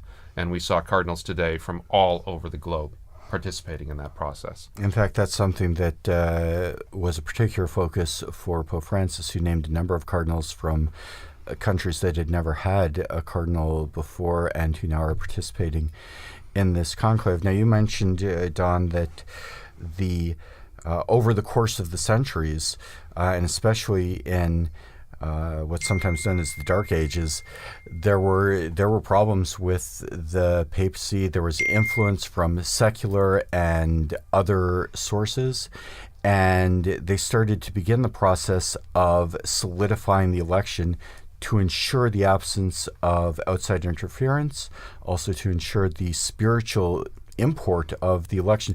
Can you talk to us a little bit about the development of the conclave as we know it now, the first conclaves, and how it developed into the current process? Absolutely. Since Rome is, in a certain sense, the central hub of the wheel of the Church, it's an important position. We know that. We saw the worldwide representation at Pope Francis's funeral, and we see what a significant power that this office can hold. And so that makes it important, that makes it interesting for secular rulers to try to interfere in the selection in order to get a candidate that might be more friendly to their political or earthly interests. And so starting in the 11th century with the purification of the papacy after a dark period, as you say, the election was reserved to the cardinals. And then in the 13th century, after a particularly difficult conclave, in fact, a conclave that lasted almost 3 years in the beautiful city of Viterbo, that resulted in the eventual election of Gregory X, he decided that he was going to sequester the cardinals away, conclave, with a key, in a room, and keep them there until that they had reached their decision. And even this sometimes wasn't enough to get them to make up their minds.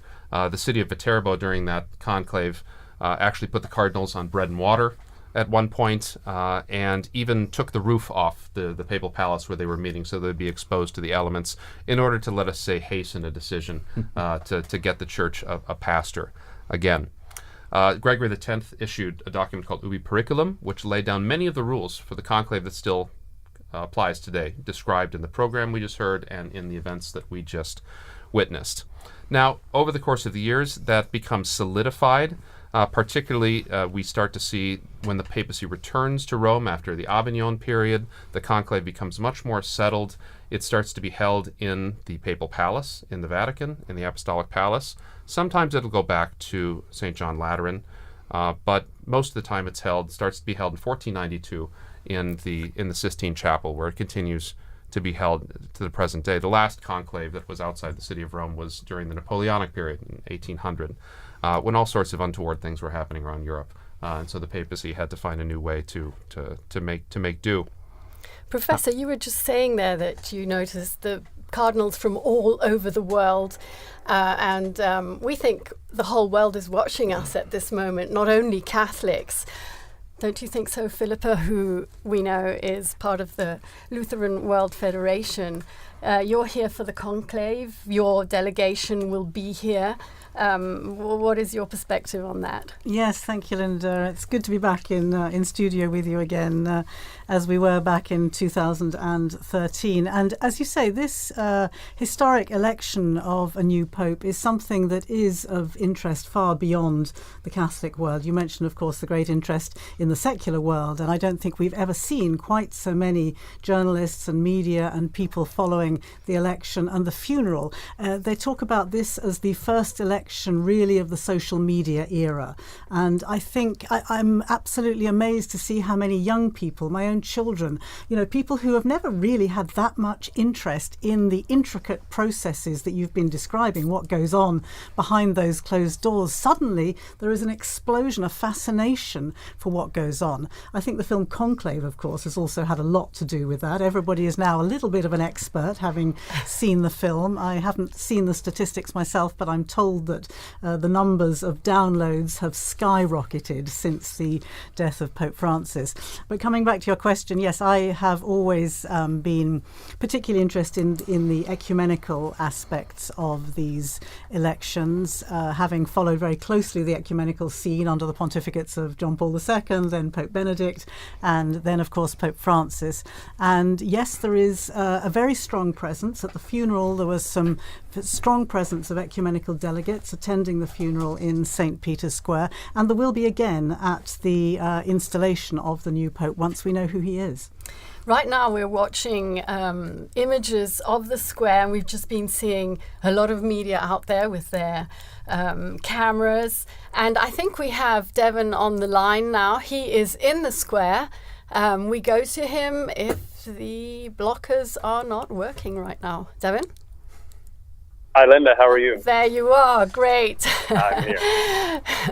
Good. Yes, it's really wonderful here. As you can see on the screen, the sun is going down behind St. Peter's Basilica, and the square is really filling up. It's not completely full yet. There's still space, if anybody's curious, but it's filling up, and there's kind of you get a sense of a calm curiosity. There's not a big excitement. It's really calm. Everybody is just waiting to see what's going to happen here in a little bit. We know that Romans traditionally flock to the square once they see the white smoke. I don't want to make any previsioni, as we say here in Rome, forecasts. We're not really expecting white smoke in this first session, but you never know. People are there to wait for the smoke. I understand you also spoke to a few of the people in the square, and we will be playing some of those clips in a while. Meanwhile, anything relevant that they have been telling you that you think might be interesting?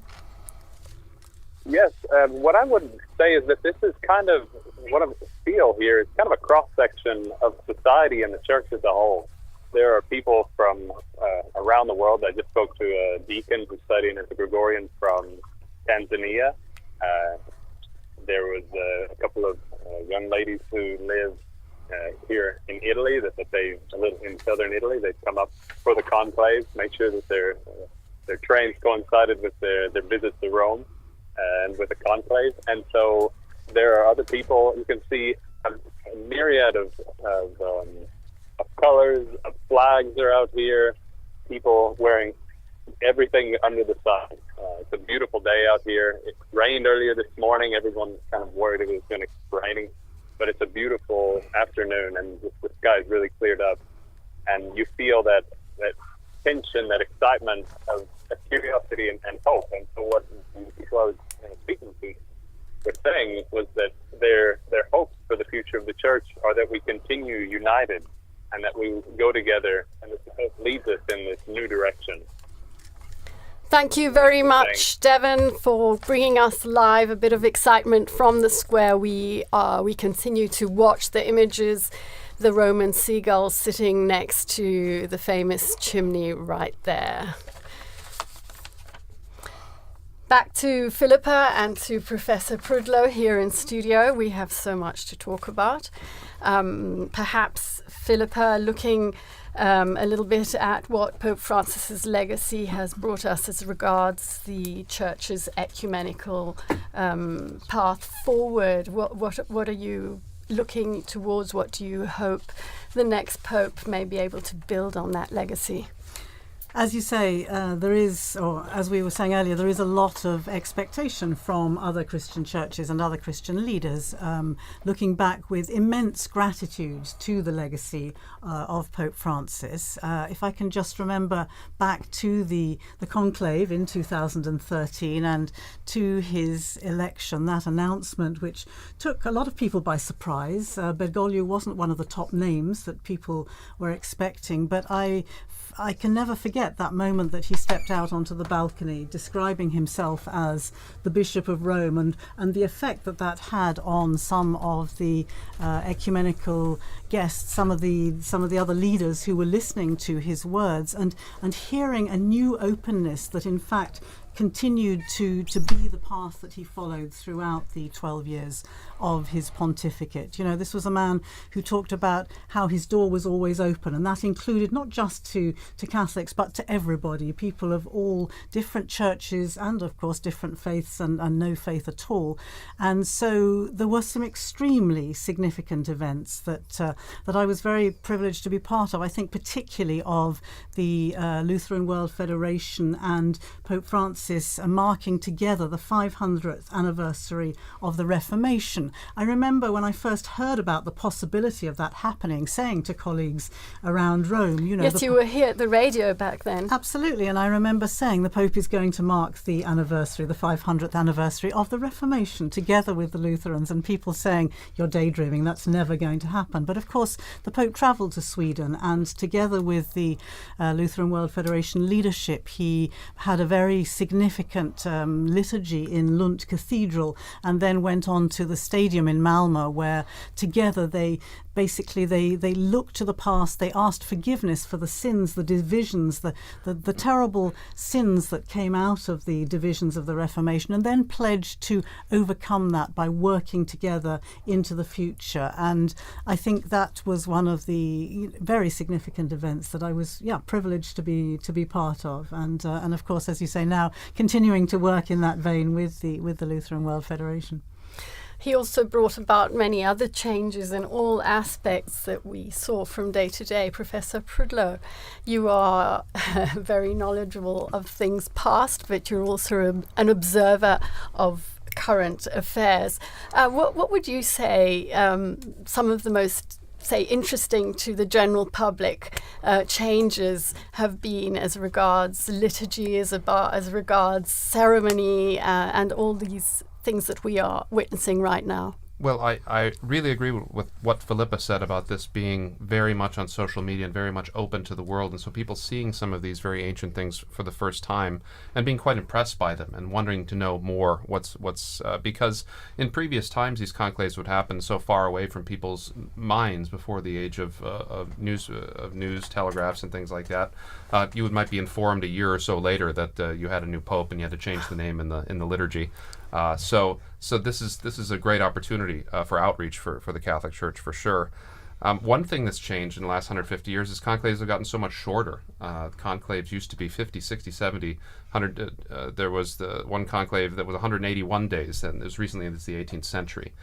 And I think that's come about as a result of increased communication. Cardinals are able to know each other more. We know more about what's going on in the world more immediately. And so those have come down as well. And I think cardinals today are sensitive to the idea that perhaps a long conclave might not be very adaptable for the modern media, that would lead to all sorts of problems. So a lot of things get worked out. But you have elections as the church opens to the world. In 1903, you have the first non-European elector, Cardinal Gibbons of Baltimore. But then you start to run into problems. How is the church going to manage to get those cardinals from so far away? And in 1914, 1922, the conclave happened so quickly, the American and Canadian cardinals weren't able to be there.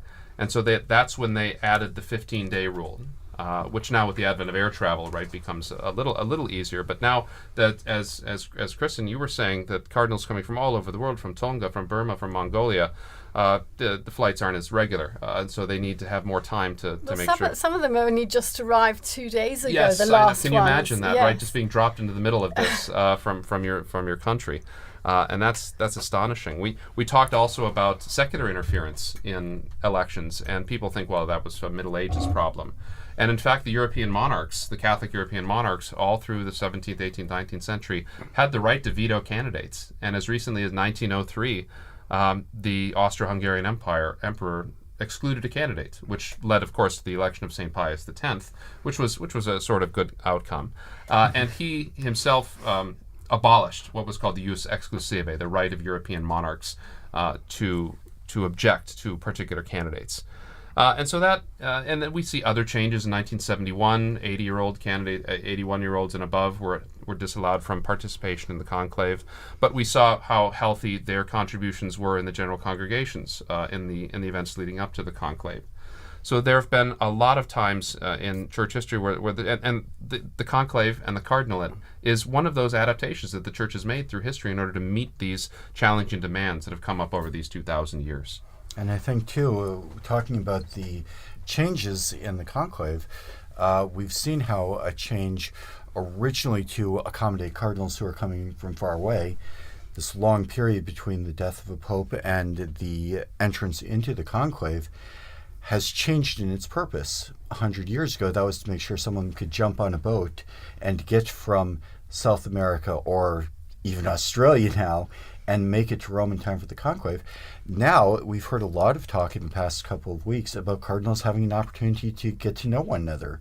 Even though they can see one another in the papers, in the media, they can talk to one another on the phone, but to have the real experience of being here in Rome, in person, and I think that's something that Pope Francis would have said too, speaking about the importance of relationships and getting to know someone personally. And so that is a change that originally had one purpose in the church and has subsequently had a new purpose. Even something like excluding interference, what that looked like 500 years ago when, Henry VIII was King of England, and what that looks like now when you have dictatorships, you have governments that are run on X or TikTok, and the purpose of excluding people from the conclave started with one end in mind, and the church has adapted that, and it still serves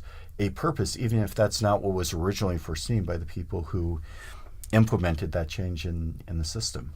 But it's all stayed incredibly secret. We know that yesterday everyone who is participating in the proceedings, and that's not only the cardinals who are voting, but obviously they're medics, there are people making meals, they're the cleaners, they're the florists. They all took an oath of secrecy yesterday, swearing that not a single thing they're going to be hearing in these days would be leaked out. I know that there are a couple of walkie-talkies that can be used in an emergency if they need to call a medic, but their cell phones have been taken away, they can't read the papers, they don't watch television, there is no radio.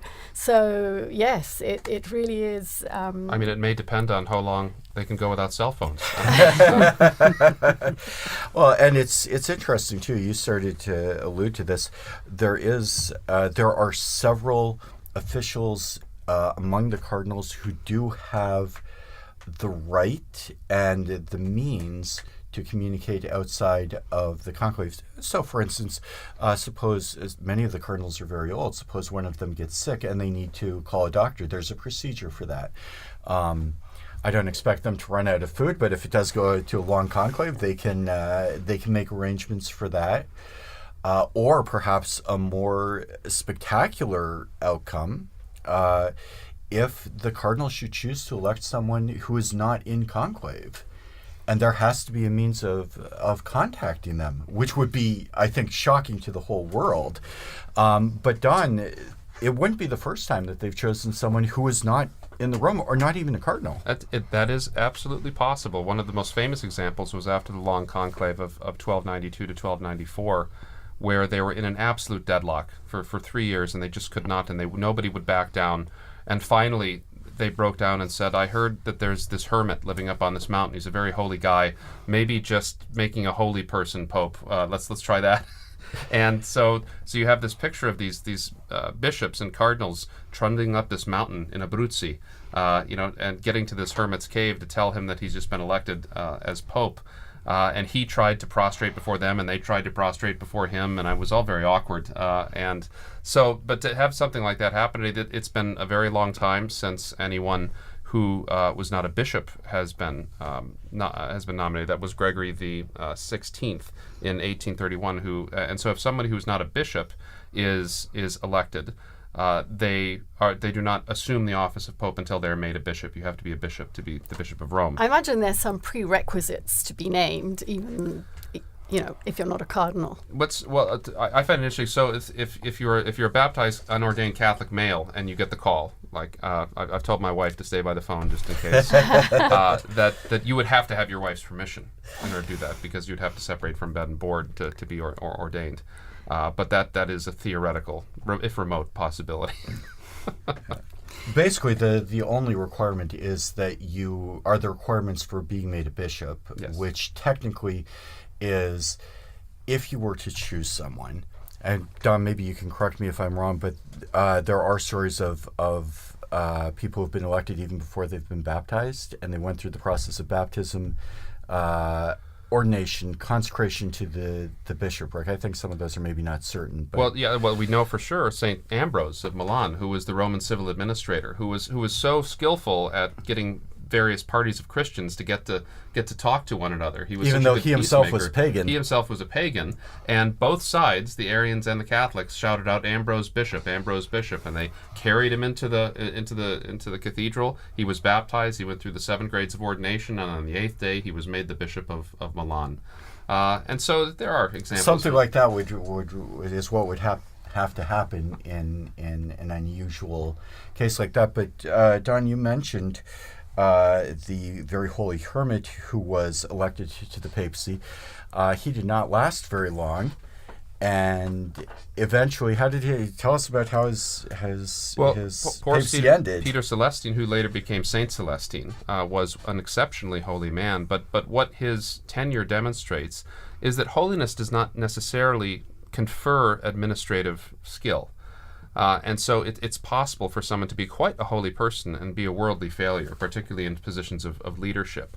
And so nature needs to build on grace to pick someone, for the cardinals to pick someone who does have this kind of ability to have this world-changing position. It's such a position of responsibility that there are certain skills that are necessary, and to that must be added the grace of God in order to govern the church. But that's so he resigned after 6 months, and we talked a lot about that in 2013. You'll recall when Pope Benedict resigned, as being one of the last instances where a pope left the office. But so he still remained a saint, and the church went in a different direction after him. And in fact, Benedict the 16th, which people saw after the fact as maybe a sign, went to visit the tomb of the relics of Pope Saint Celestine V. Philippa, you were here with us, and I'm sure you remember the day that that Pope Benedict announced his resignation. Can you tell us about that? It was a pretty extraordinary moment. There was an Italian journalist, a colleague you may remember, who was following a very ordinary consistory in the Vatican. The proceedings were in Latin. Nobody else was listening. It was a routine, run-of-the-mill Vatican event, and we were all going to write a few lines on it afterwards. And then suddenly, as she was listening to what the Pope is saying, she's thinking, what am I hearing? And she says, the Pope's announced his resignation. And of course, everybody laughed because such a thing hadn't happened, as you say, for centuries. But of course, she was right. And the news spread like wildfire. I remember I was in the office here when one of the Italian colleagues came in and announced the Pope had resigned, and just a look of shock and not quite knowing what to do next, actually. And then we began, of course, going back through. The first reaction was, well, let's start looking back through the things that he's been saying. I remember I was asked to look at some of the first things that he'd said in the days after his election, and it was fascinating to look back on, I think it was the first or the second day, when he was talking about not being up to the challenge in a certain sense, but with God's will he would do what he could do to take on this extraordinarily difficult role. I think it's difficult for us now to perhaps remember back to just how deep a crisis the Church was facing during those final years of the Benedict papacy. You know, there was the financial crisis, there was the sex abuse crisis, which was at its peak perhaps at that time. There were the so-called Vati leaks. With it was really a time of extreme difficulty on so very many fronts. And again, looking back to those first speeches that Pope Benedict made, he was really very aware. He talked about it, in fact, if you remember, in the meetings ahead of that conclave, he talked about the need to clear up the filth that was inside the Church. And he was probably more than anybody else aware of just what a daunting task that would be. And at his age, in his not young state, the energy that was needed to take on a task like that. And so it was fascinating to look back and to realize and to ask actually just when this decision of his to resign would have been made.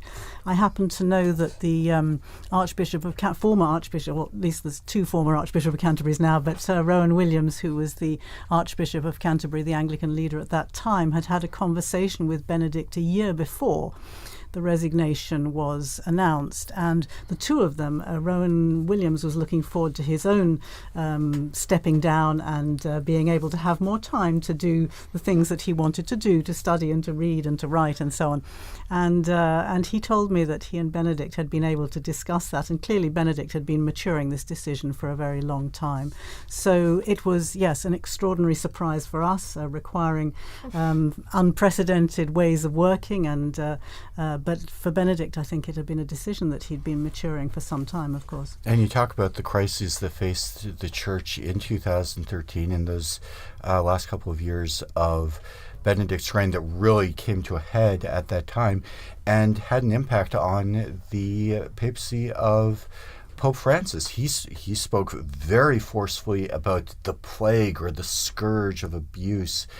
He dealt with his own not his own scandals, but the scandals of finances that we've seen in the past few years. We've had very public trials, even of cardinals, harkening back perhaps to the past. But maybe you could talk about your thoughts, if we could ask our guests, about some of the attempts that Pope Francis has made to continue the efforts to reform the Church. I'll open the mic to either one of you.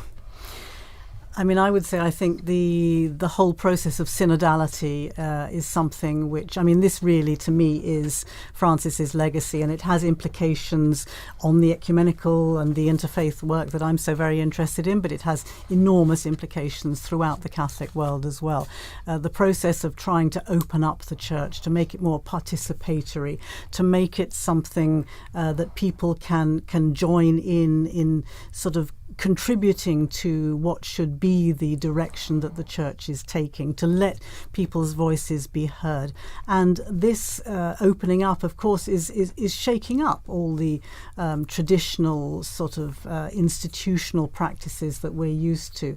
And in a sense, I think this is probably where his main focus was. But as you rightly say, at the same time, he's dealing with all the internal affairs of the Church, the problems with the financial situation, which remains extremely challenging. The sexual abuse crisis, I would say, is improved, significantly improved over the past decade. You know, so many churches have in place their safeguarding measures. The Vatican itself has made steps ahead with the safeguarding, with the commission that's working on that. But of course, challenges remain, and this is something which I've no doubt the cardinals have been discussing over these past days in their general congregations, and trying to focus on what are the key problems and what kind of person has the right skills to deal with these challenges at this particular moment in time. And Don, a lot of the talk in the past year has been about synodality in the last 2 years. Asking for the voice of the faithful. You're a practicing Catholic in the United States. What's your perspective on the challenges that have arisen from these really scandalous problems that have affected that have affected the Church at large? Right, the public witness of the Church has been very much affected. The ability for bishops and priests to speak with moral credibility has been weakened, and that's something that's going to take a long time to build. It's going to need not only a personal witness of holiness, but also institutions and procedures that are going to be effective in safeguarding. And it's going to take, particularly people listening to victims as well. I think this is something that I remember Benedict was so good with as well. Is that and Francis did when he visited too. That the sort of personal witness of listening to those who have been hurt. And incorporating their thoughts and their ideas on how to prevent these horrible things from happening in the future. But you know, this is and then you have the internal issues. You have internal issues, financial issues, Vatican finances. You have issues with various levels of corruption, and this is also not a new problem. I mean, if you go back through history, popes have been dealing with things like this since the very dawn of Christianity. And we can, by looking back at our history, we can see how people like Pope St. Damasus or Pope St. Leo or Pope St. Gregory handled these things, because Pope St. Leo the Great had to depose 6 bishops for corruption and violations of their vows, and so this is nothing new. And so to put it into a historical context is also a significant way to work through it as well. Meanwhile, I'm looking at the square. There's an incredible sunset. Rome is so beautiful, the Bernini colonnade. We have a couple of clips that Devon collected for us in the square just shortly before we linked up with him. I think the first one is a deacon from Tanzania. Can we hear him, Francesca? So what brings you out to St. Peter's Square today? We are here because of the conclave. We know that our cardinals, they are in conclave. So our presence here is to pray and to join with the other Christian, other Catholic, to pray for the Holy Spirit so that the whole process for electing Papa will be guided by the Holy Spirit. What are your hopes for the Church, the future of the Church? We are in the year of hope, so I hope that the God will give us the Pope who will guide the Church according to the sign of the time, who will guide the people of God in the holiness as a good pastor of the Church. And what would you wish for the new Pope? For myself, I don't have any wish. My role is to pray. For me, for anyone, because any cardinal who entered in the conclave, they have possibility to electing to be a pope. So wherever I come from, Africa, Asia, America, what we need the Holy Pope. Well, we don't need the Pope from according to the color, according to the region, according to anywhere. But what we need the whole Pope. We need the Pope which will guide the Church and will be the pastor of the Church. That was so nice. We don't need the color, we don't need the region, we need the whole Pope. He put that beautifully. Let's listen to some ordinary pilgrims that were in the square today. Could I get your name, please? Sure. Susan Duenas. So what are you doing in Rome? We're here to watch the first night of the Conclave. Did you come specifically for this? We did. I live in Naples, and we made a special trip up here just for this once-in-a-lifetime opportunity. So what's your hope for the future of the Church and for the new Pope? for unification and to continue to grow the church and bring more people back to the faith. So where are you coming in from, America? My husband is stationed in Naples, but we're from the United States. Is this your first conclave? This is my first conclave, my first live one. Do you remember where you were at the last one? I don't remember where I was at the last one, but I remember exactly where I was for Pope Benedict. I was in college in my room, in my dorm room, watching what we could see. What are you feeling when you're here? You hoping it'll be tonight? Oh, I mean, it would be great if it was tonight, but I'm just here to experience and to hope to see some smoke, and mostly praying that God leads whoever the right future pope is. If I could get your name, please. Sarah Stefanski. So what are you here for? Here visiting family, and we came in for the first day of the conclave. And so was it just by chance that you made it here? We took a train in from Naples. The trip was already planned, but once we found out the day, we made sure we were coming. How many days do you think it will be? I think it'll be 5. 5? Wow. Okay. Are you going to come out for every day? No, unfortunately, this is the only day we could make work with our schedule.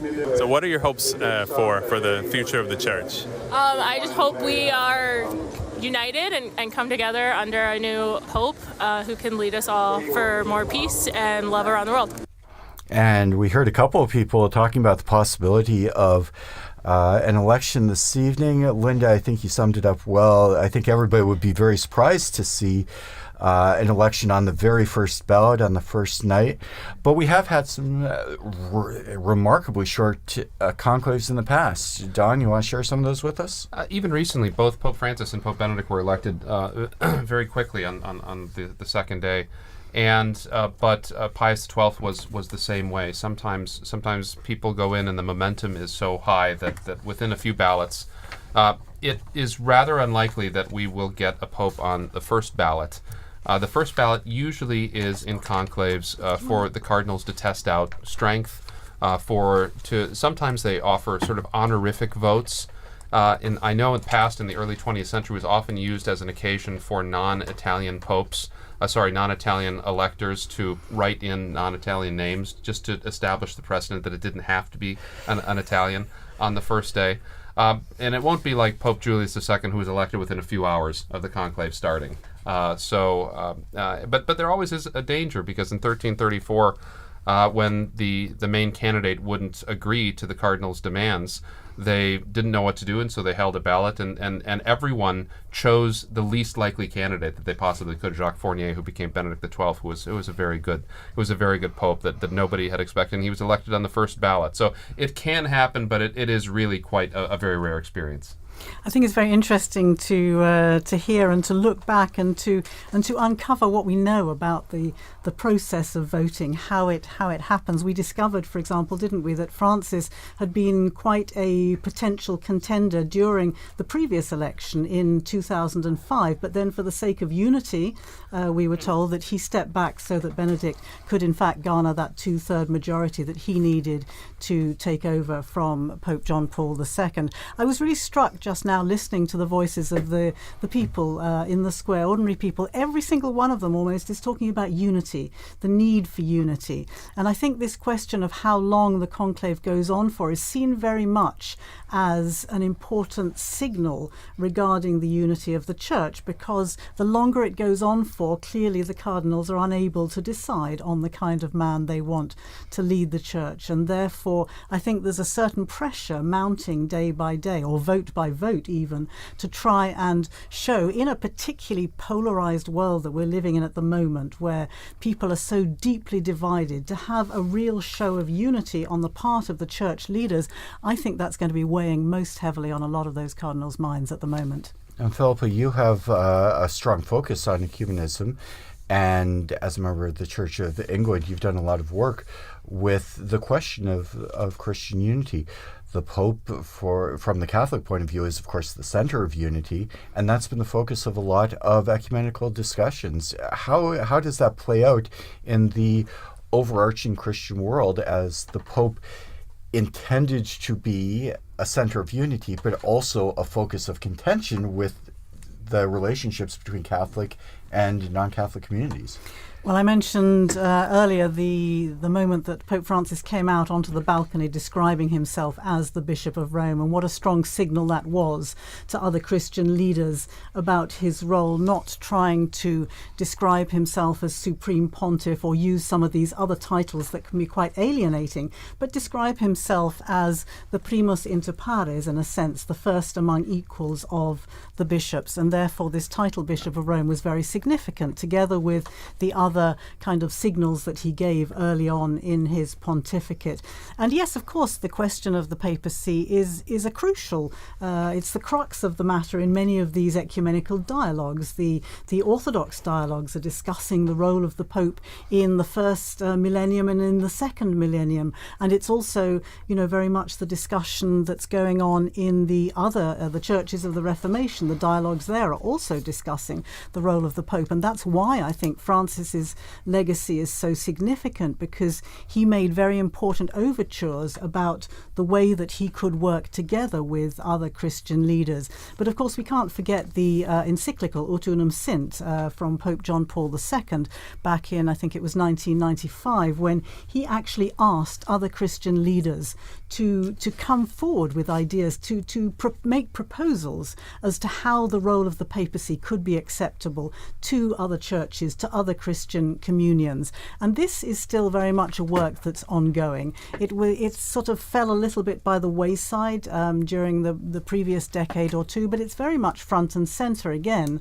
And I think there's I think we're going to see over the coming months, again, some responses to that. The Council, or the Dicastery as it now is for Christian Unity, has gathered together some of these responses, and we've seen the publication of a book bringing together a lot of these responses. So it's very much at the heart, as you say, of the conversations and at the heart of the dialogues with other Christian churches. So very important to see what direction the new Pope will take on this, and whether he will prioritise this as an important issue, because of course the division of the churches is one of the biggest scandals of the Christian world. It's so much easier for when people see unity, when people see united churches, to be able to believe and to be able to make a commitment to that.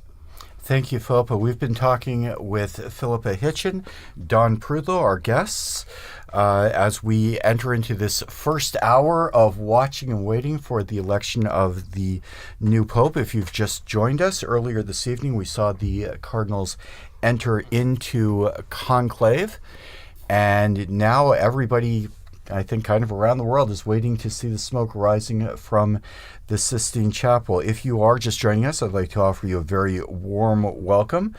Also, a thank you to all of our television partners and radio partners, especially EWTN TV, Catholic Faith Network in America, Shalom World Television's Network USA, at Madarshan TV, Catholic TV, Madha TV India, and UCTV, Uganda Catholic Television. Also radio partners Luminous Radio and Radio Katipunan in the Philippines. Welcome to all of you. My name is Christopher Wells, and I'm joined here with my colleague Linda Bordoni, and our guests. And our guests, our most prestigious guests, Philippa Hitchin and Professor Prudlow. But I do suggest a tiny musical break as we continue to watch the sunset.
So here we are on air as we await the smoke that will chug out of the chimney on the Sistine Chapel.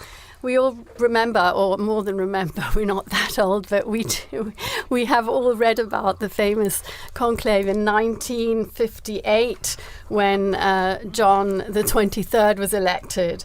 The cardinals convened on, I think it was the 26th of October, and immediately white smoke was seen to appear out of the chimney, and obviously the crowd erupted in applause, only to discover that the burning process wasn't as they thought it should be, and it soon turned black. And unfortunately, it happened this next day as well, exactly the same thing. And finally, on the third day, he was actually elected on the 28th of October after 2 false alarms. It really was white smoke. I think the people were probably a bit wary at that time, but yes, the smoke is incredibly magnetizing, isn't it, as we watch that chimney. I certainly have very strong memories of a former colleague here at Vatican Radio doing some coverage for the election. I believe it was for John Paul II, and I remember him talking about the dirty grey smoke, a Scotsman talking about the dirty grey smoke, and he wasn't quite sure whether it was white or whether it was black.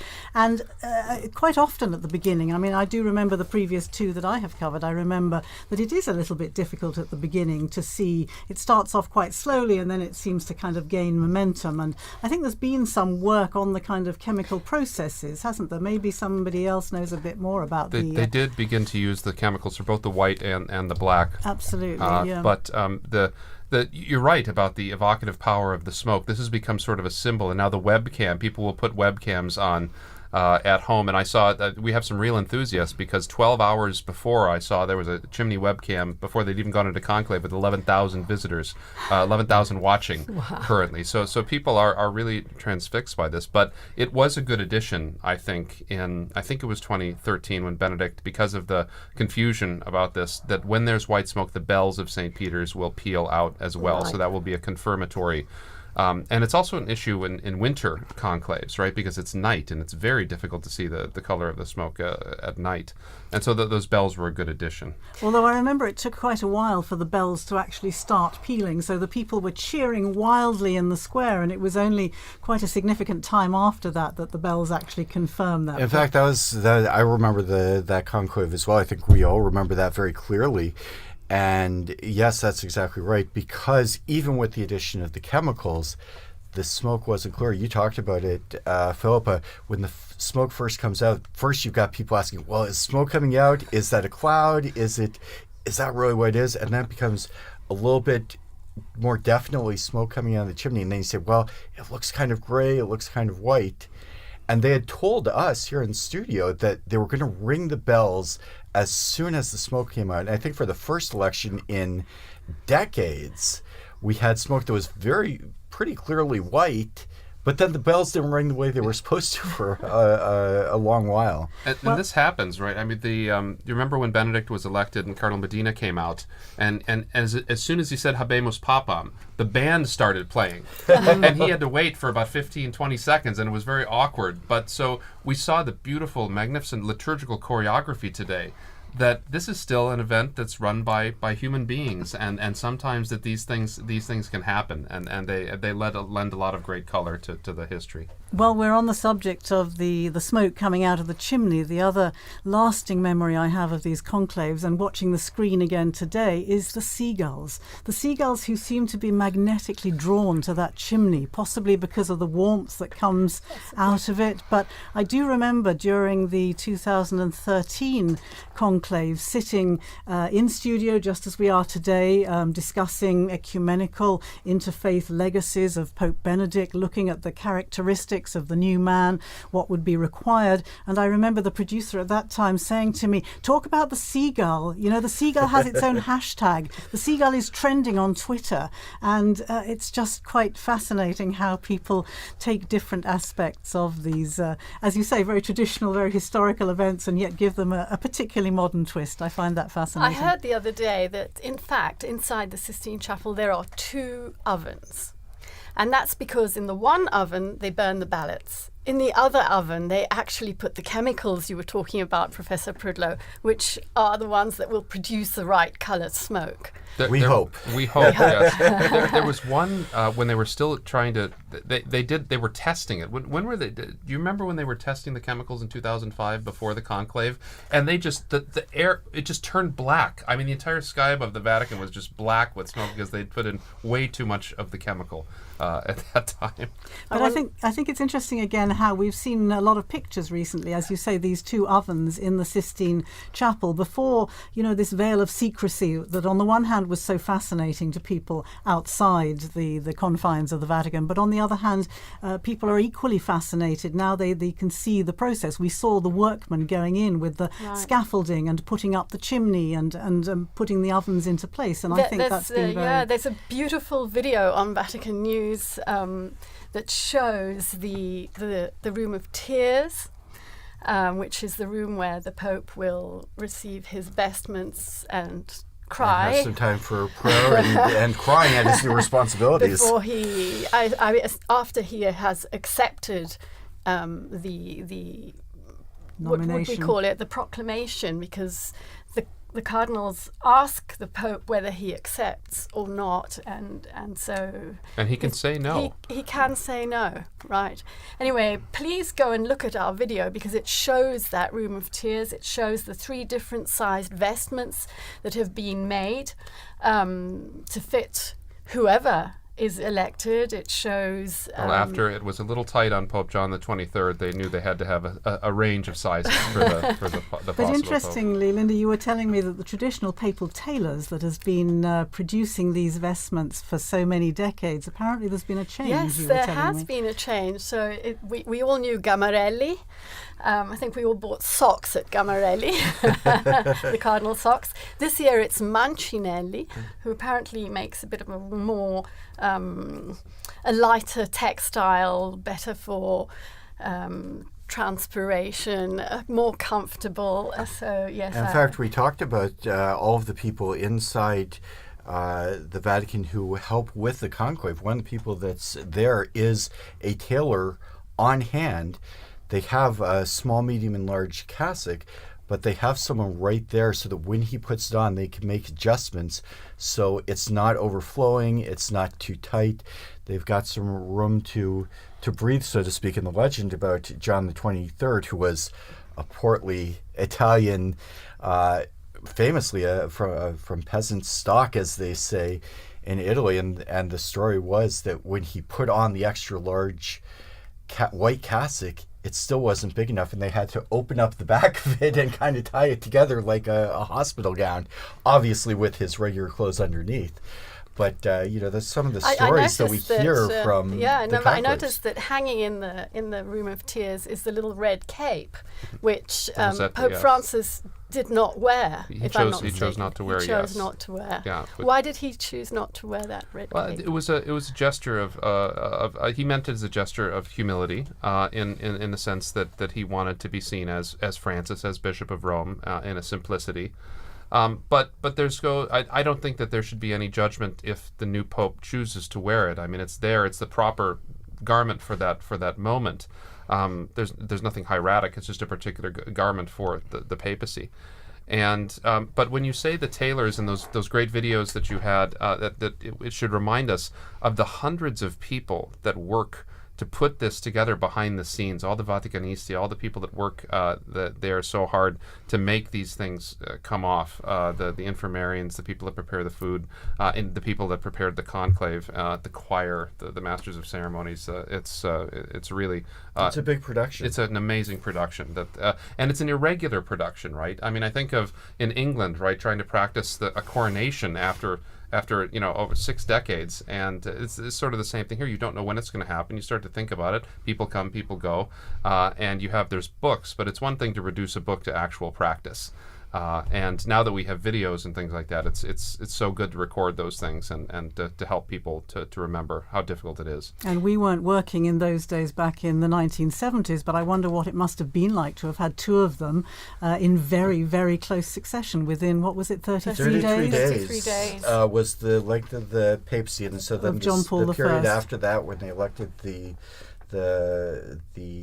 John Paul II. So barely the entire Vatican staff barely had time to get to relax and to recover from one, and then they're doing it all over again. It must have been an extraordinary moment for them. It was very interesting. I come from a very small diocese in the United States, Sioux Falls, South Dakota, which very few people perhaps have ever heard of. But one of our claims to fame, my former bishop was one of the very, very few bishops appointed by Pope John Paul I. So one of the very few people in the whole church who was the subject of an act of the month-long papacy of John Paul I. And I think a lot of us will have stories about our interactions with popes, not just the people who work here, but people throughout the world who come and see the popes. Do you have some memories of the popes that you've experienced through your time? Well, Pope Francis memorably invited all the Vatican staff. As far as I know, it was the first time for something like this, but he invited all of us to join him for the masses that he instigated in the Santa Marta Chapel, where he chose to live rather than in the Apostolic Palace. And he began the tradition of giving a sermon every morning in the Santa Marta Chapel, and we were all invited to go along. So I think it was maybe a month or two after his inauguration, the inauguration of his papacy, that I was able to go along, and that to me was an extraordinary moment. The previous time that I'd seen him was just after I think it was 3 or 4 days after the papacy, the inauguration, or the election rather, when he was with all the journalists in the Paul VI Hall. You were there too, weren't you? And he announced why he had chosen the name Francis. He wanted to be to honour the name of Francis as a man of peace, a man of poverty, and a man of protection of creation. And these were, of course, 3 themes that he would develop so strongly throughout his pontificate. And that was, again, an extraordinary moment for me. It was extraordinary also that he called the journalists to thank them for the work they had done during such an intense period. It was, we didn't realise how moving that gratitude would be.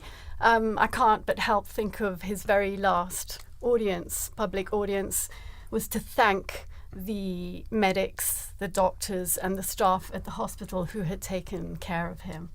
The other thing I remember about that audience with the journalists at the beginning was the way that he said, I'm going to bless you, but I'm going to do it in silence because many of you are non-believers or not share of the Catholic faith. And so there was immediately this great sense of openness and a great sense of respect for people who didn't necessarily belong to the Catholic Church. And all these signs at the beginning were just so very encouraging to people who'd somehow been feeling a little bit excluded or hadn't been given the same kind of welcome in the past. So these were very strong memories for me. And the Santa Marta was my opportunity to mention to him my interest in ecumenism and how I was at that time the warden of All Saints Church, Anglican Church here in Rome. And another important memory for me in that sense was that in 2016 I was able to welcome him because he became the first Pope to visit the Anglican Church in his own diocese of Rome. Of course, popes had visited Anglican churches before, notably John Paul II in 1982 became the first Pope to travel to England since the Reformation, and going into Canterbury Cathedral. Of course, there have been many papal visits to Anglican churches, but for the Pope to come to the Anglican Church in his own diocese was an extraordinary moment, and it was marking the 200th anniversary of our community here in Rome. And he came and had a great conversation with people. It was a beautiful liturgy, and it was on that occasion, if I'm not mistaken, he announced he intended to visit South Sudan together with the Archbishop of Canterbury and the moderator of the Church of Scotland. That hadn't been. There was a bit of an uproar because it hadn't been officially announced by the Vatican, but he announced he intended to go anyway, which was typical of the Francis style, wasn't it? Absolutely. Do you have any memories? Well, yes, it's funny that all four of us were at that journalist audience. That was an enjoyable day. But he joked that day too. Remember when he joked about his papal name, about how whether I may have gone with Adrian the Seventh, as the great reformer, but he didn't live very long. So, and then he said, well, I could have taken Clement, the Pope that suppressed the Jesuits, and so that got everybody loosened up, and I thought that was a really charming way. But I do also remember a moment with Pope Benedict. It was a strange one. We were in Valle d'Aosta after we'd been in Rome for a while, so we were away from Roman things, and we were driving through town, and it was there's traffic. I was like, this is like Roman traffic. I mean, why is there so much traffic up in this little corner of Italy? And I turned my head, and right next to me was Pope Benedict. He'd just been taken to the hospital after he'd broken his arm when he was on vacation there. And so he was right next to me and my family in the car, like going the other way on the street stop. Did you wave? We waved, yes. So we're looking at the screen here. We're looking at the square, getting close to what could be a time for smoke. What do you think? Well, we're expecting the vote to take place shortly after the cardinals went into conclave, the first vote this evening. But as a lot of people have noted, it's pretty well known, this is the largest group of cardinals ever to enter into conclave, 133.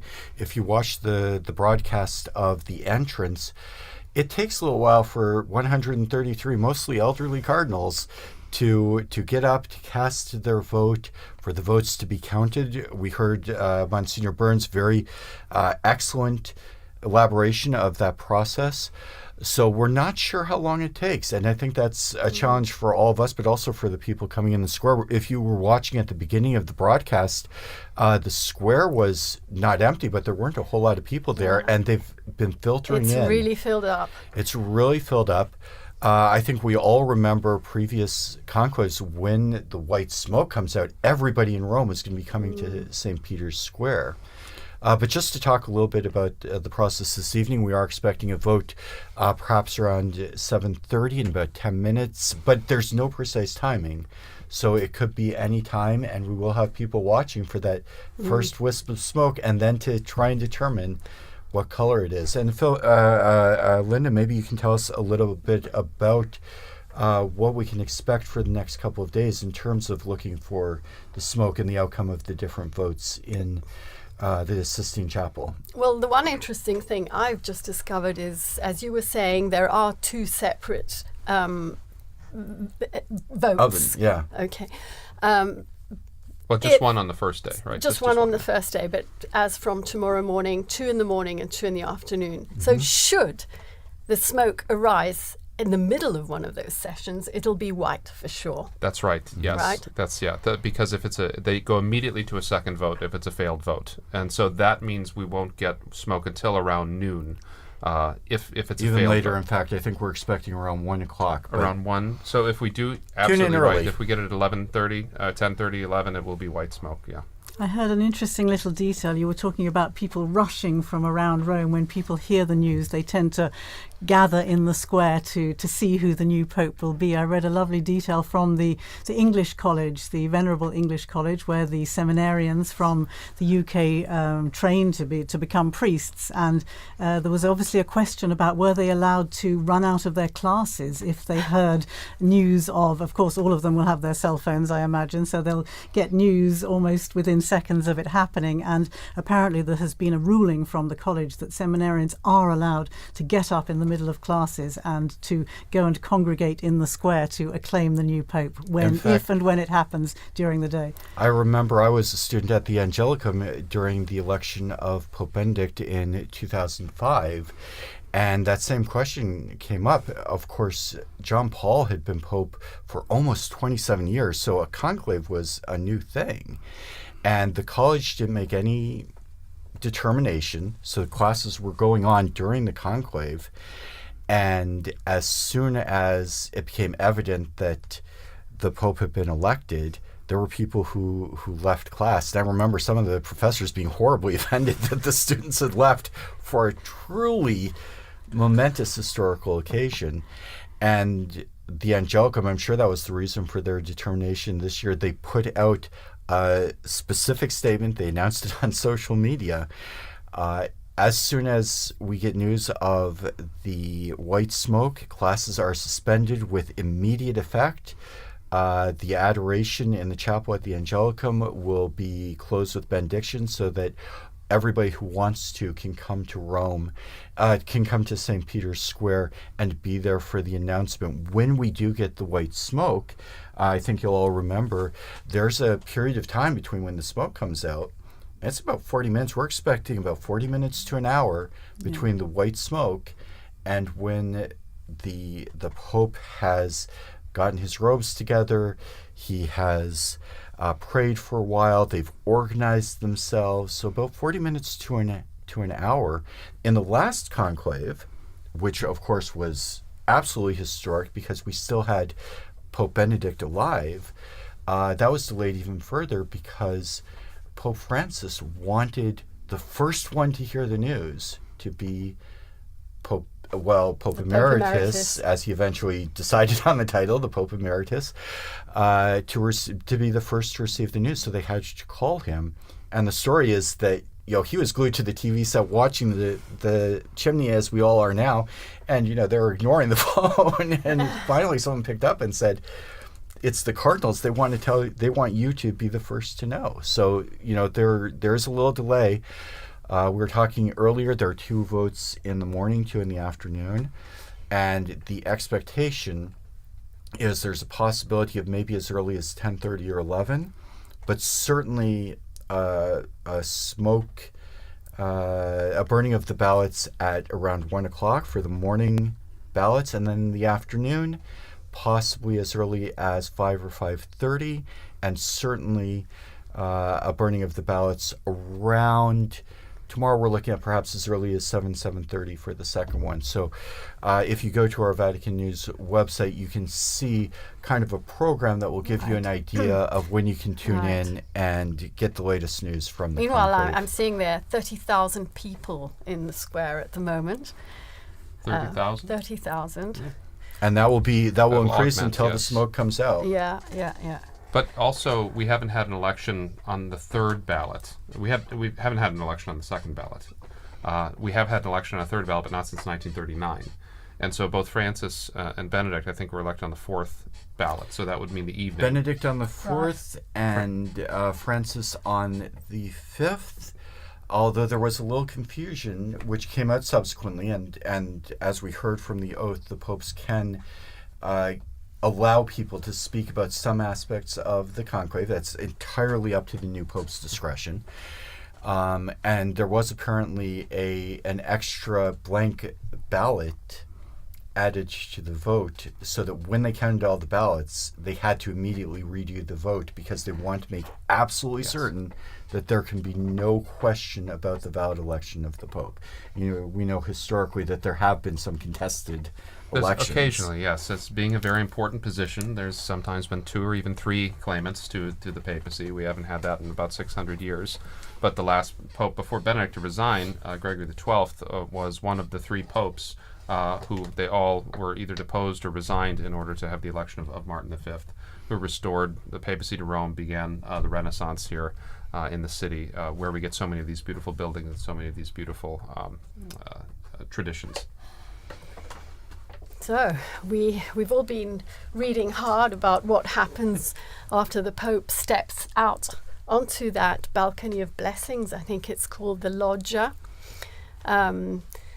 It will be the proto-deacon, right, who will announce the Habemus Papam. Unless the proto-deacon is elected, and then we'll know even quicker. Then we'll know even quicker. And he will give the formula in Latin. He will read the new Pope's name in Latin. Right. And then afterwards, the pontiff will step out, if I'm not mistaken. And that's when he has his first opportunity to introduce himself to the world. Philip, again, you were here. You made the announcement, as I recall, in studio of Pope Francis. But tell us your experience of that night when Pope Francis was elected, both here in the studio, but also as you were looking out at the crowds as they came to see the new Pope.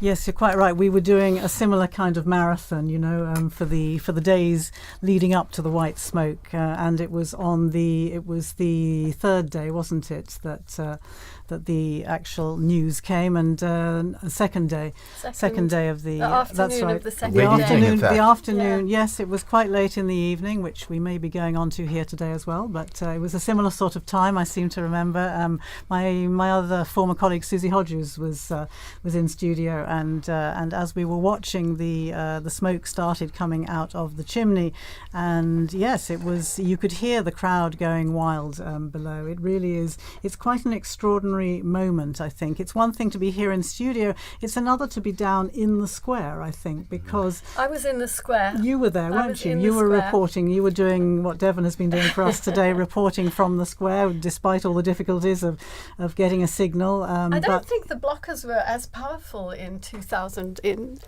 I don't think the blockers were as powerful in 2013 because I can't imagine. They have to keep up with such technology today. I mean, you were talking about the sweeping of the Sistine Chapel and also the Santa Marta. I would assume they have to sweep that as well. But the Cardinals had to turn in all of their cell phones, check your phone at the door, and so they have to. There's also a bit of a natural blockage that happens, especially after the white smoke, when you go from maybe 10,000, 20,000, 30,000 to suddenly everyone. A 250,000 people, 300,000 people, not just in St. Peter's Square, up the Via della Conciliazione, the road leading to St. Peter's, and everybody has their cell phone on.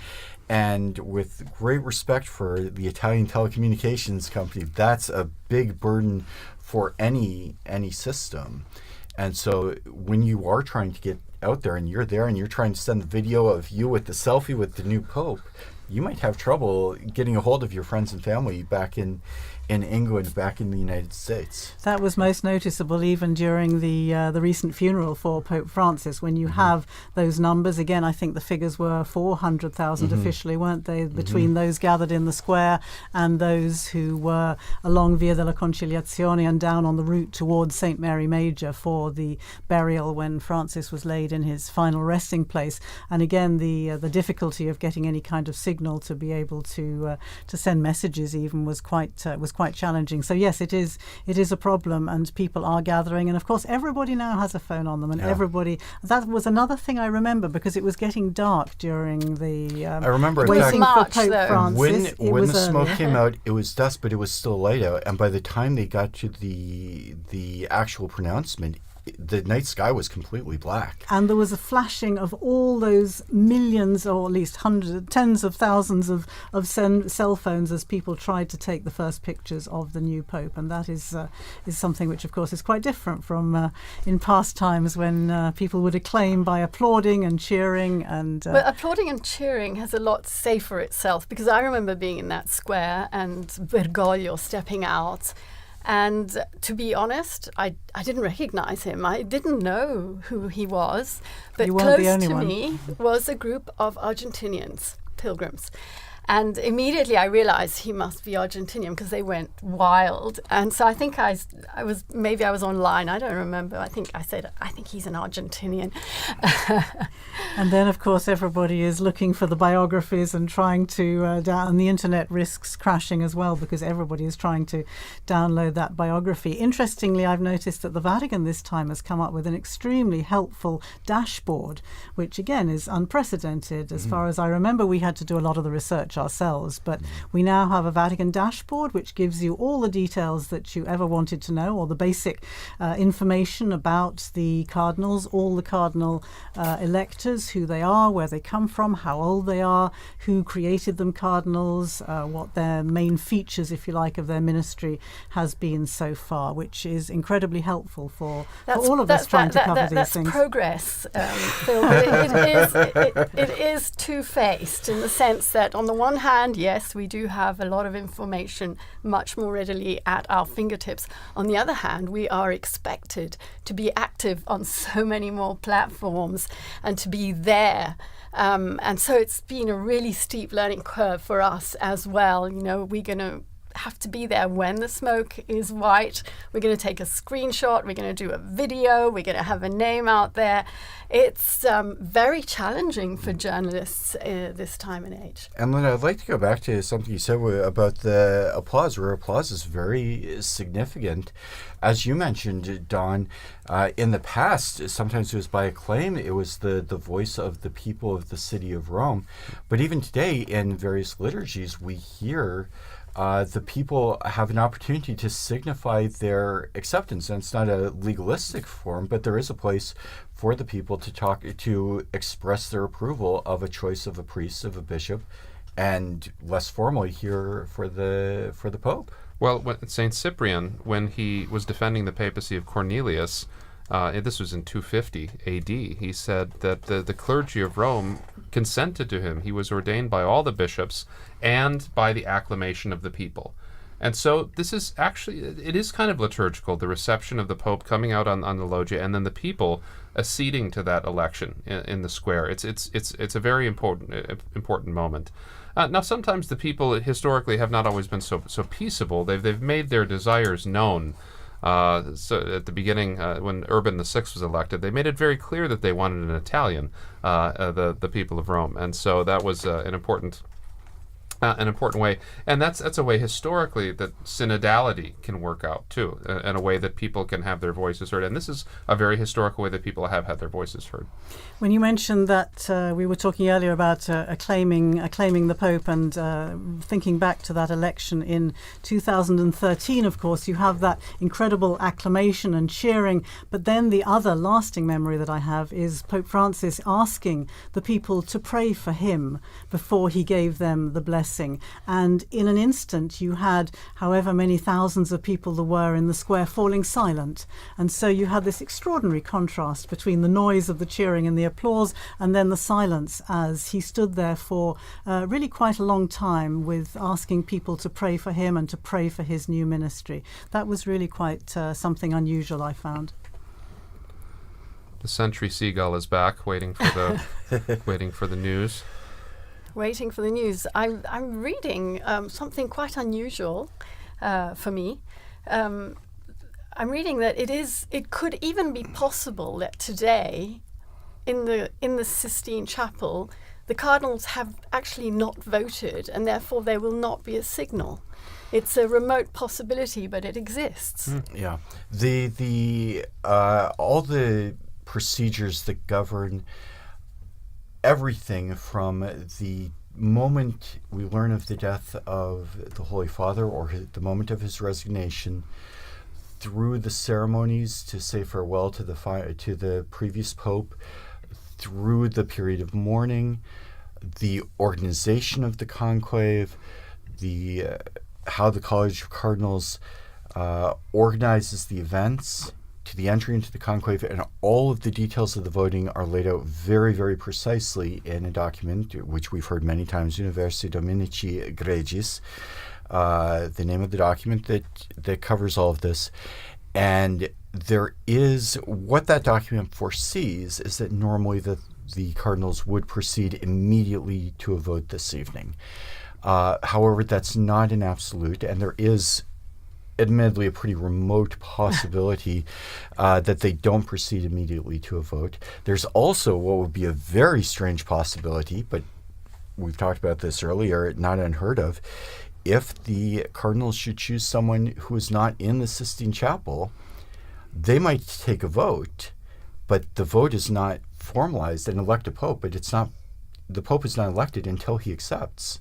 So you wouldn't burn the ballots, you wouldn't see the white smoke, and meanwhile the cardinal electors would have to call outside the cardinal, probably make a phone call, and ask their choice to become pope. And in that case, we would not see the smoke, and then people would really start talking. Yes, that would be a journalistic crisis for sure at that. And the question: when was the last pope who was not in the in the conclave to be elected? It was Urban VI. It was that election right before the Great Western Schism. He was the Archbishop of Bari, and so they elected someone outside of the conclave, and so they had to send him notice of that. And it took a long while, and the people of Rome were relatively restless until they found out that, don't worry, we have elected an Italian. And they all went home and had a party. So, meanwhile, as we've been chatting away here, the cardinals are still gathered in one of the probably most magnificent chapels in the whole world.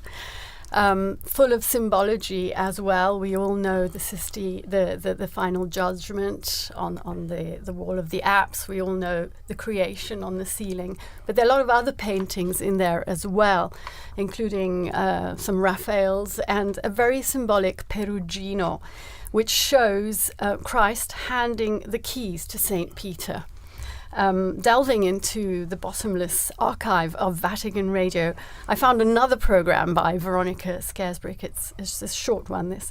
She speaks to a professor of fine arts, Brina Ennis, who tells us about that particular fresco, which is part of the cycle of Christ on the right-hand wall as you enter the Sistine Chapel. Brina, when we think of the Sistine Chapel, we always think of Michelangelo's artwork. Yes. But point of fact, there's much more artwork that was previous to Michelangelo. Yes, and, we're talking about the Perugino. Yes. We also have other painters in there. We like have Botticelli. Yeah. And who else do we have? Ghirlandaio. Exactly. Perhaps among the most famous. Perugino's painting is an interesting one on the right-hand side as you walk in through the main entrance of the Sistine. Yeah. In terms of the conclave, because he depicted Christ giving the keys to St. Peter. In fact, probably at the time these frescoes were done, you had on the right-hand side you had the Christological series, and on the left-hand side you had the Moses series, and obviously at that time you had a ceiling which was blue with golden stars. So clearly these wall frescoes were really the most important thing in the Sistine in that period, until Michelangelo began to do the ceiling and all the walls, and eventually the Last Judgment. But this particular fresco is of great importance because probably of all of the frescoes in the series, this one would have been specifically related to the election of a pope. At the bottom part of the fresco you have a series of figures each side of Christ and St. Peter, who are right in the centre. You have a type of piazza painted like a grid, very white with little golden dividers. And then in the middle, just above them, you have two scenes, tiny scenes with tiny figures. And then way behind that, you have in the center what would have been, let's say, the Temple of Jerusalem or the Temple of Solomon, or let's say the central temple of the Catholic faith, with each side two arches which look like two arches of Constantine, which would be triumphal arches. Yes, triumphal arches. So the triumph of religion. Now the figures at the bottom, some of them are dressed in robes that you would attribute to, let's say, figures in the Renaissance period. Others, like for example Christ and St. Peter and the apostles, are dressed almost like prophets or like senators in the more regal sense of the word. And Christ here has a pink garment with a blue cloak, his blue cloak, and Peter has the opposite. He has a blue garment but a golden, very much these kind of golden colours, which I'm sure that later on Michelangelo was using much more brilliantly in the upper frescoes. Anyway, going back here to the keys, here you have, if you look at Peter who's kneeling, he has his left hand on his heart, and he's looking intensely and seriously at Christ, who is standing in front of him. And he's kneeling in barefoot. And it's interesting to see that you have a golden key and a silver key. Now, the silver key is hanging down towards the ground because silver key also represents the temporal area and the responsibility being given to St. Peter. But it's curious and interesting to see that Peter has his hand clasped at the bottom of the golden key, which is interesting. Which represents the spiritual side. The spiritual side, the celestial side. And if you notice that Christ's hand is just very, very lightly attached to it, almost as if to show the ethereal, the celestial presence of the man and what he represents in that particular situation. And Peter seems to be a much more earthy, heavier figure. They look completely different as figures. And I think that is also to do with the fact of the importance of the two keys. But I think Peter holding on to the golden key at its base probably means that the responsibility that Peter has in carrying the temporal silver key is also strongly emphasized. They're emphasizing in a way the importance of that little extra, not that little extra, that great extra responsibility that Peter would have over his apostles. And possibly in the case of a conclave or whatever, it would be cardinals, no? So the function and the role of Peter, the sacrality of Peter, in the fact that he's given permission to hold on to this golden key, because you would presume that the golden key represents also the spirituality of man. And this is in the very place where the cardinals gathered to elect the successor of Peter. On this occasion, the 265th successor of Peter. In fact. It's curious also, if you look at this white piazza, it's very open and airy and clean. There's not much less clutter in this particular fresco than there is in the other wall paintings nearby. So it's almost like it stands out on its own, which is unusual, because you wouldn't expect it to be this big white piazza with a grid on it. It's very different from all the rocky hills that you find in all the other frescoes on the wall. It's almost like it's emphasizing, like, focus here. Here is the Temple of Solomon at the top of the fresco. Here below is the solemn function of Peter receiving his first mandate. Yes, and we were listening there to Breda Ennis speaking to Veronica Scaresbrick. She mentioned there the 265th successor of Peter, so she obviously did that programme just before the election of Benedict XVI. One element we haven't mentioned today, probably the most important, is the guidance of the Holy Spirit in this process. This morning, the cardinals gathered in a very important Mass, the Mass for the election of the new pontiff. The Mass was presided over by Cardinal Giovanni Battista Re. He's the Dean of the College of Cardinals. And he asked the participants in the conclave, the cardinals, to join in prayer to ask the Holy Spirit for guidance. Now that's very important. He recalled the reading in the Acts of the Apostles, how after Christ's ascension into heaven, all were united and persevering in prayer together with Mary. And the cardinal said that all gathered here today are praying together, as well as just a few hours before the start of the conclave, under the gaze of Our Lady besides the altar, in this basilica, he said, which rises above the tomb of the Apostle Peter. Professor Prudlow, how important is this element? It's irreducible. I mean, the selection. We saw that with the prayers at the entrance of the conclave. We saw it with the Missa Pro Elegendo this morning. The intoning of the Veni Sancti Spiritus, the invocation of the Holy Spirit on the work of the conclave. But it's also important that we remember, as the Holy Spirit guides and protects the Church, that we know that we also must cooperate with His promptings, with the promptings of the Spirit, in order to rightly follow God's will in our lives. And the Cardinal Electors have to do this too. It surprises some people sometimes that when he was Cardinal Ratzinger, Benedict XVI spoke about the Holy Spirit's role in the conclave. And he said, I would not say that the Holy Spirit picks the Pope.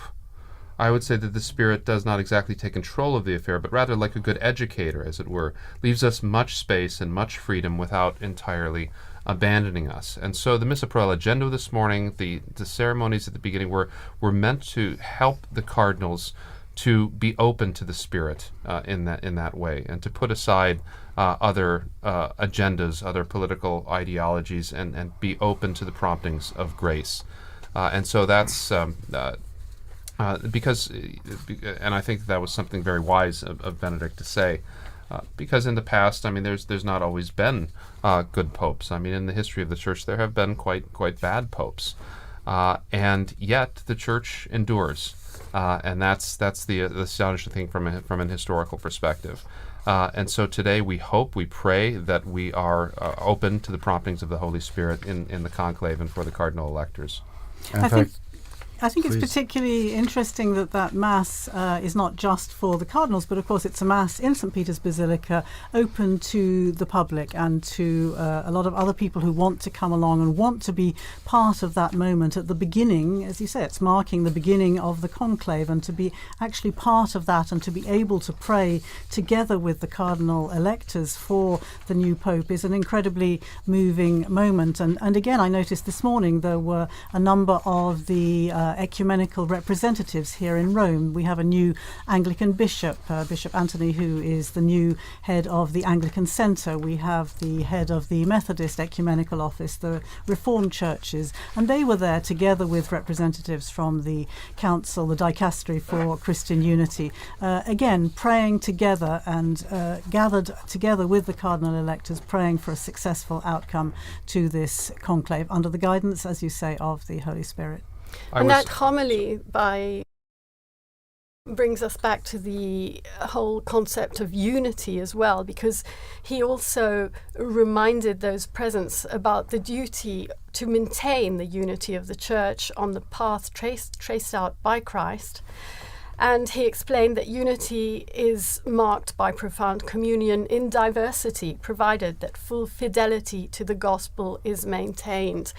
Unity in a fractured world is even more poignant. We're living in a time in which the world is so divided. Just last night we learnt of yet another conflict, and I'm referring to the clashes that erupted between India and Pakistan, as every day we remember Gaza, we remember Ukraine, we remember Myanmar, we remember South Sudan, we remember Sudan. Unfortunately, the list is very, very long. So we really do need a moral compass back in this world.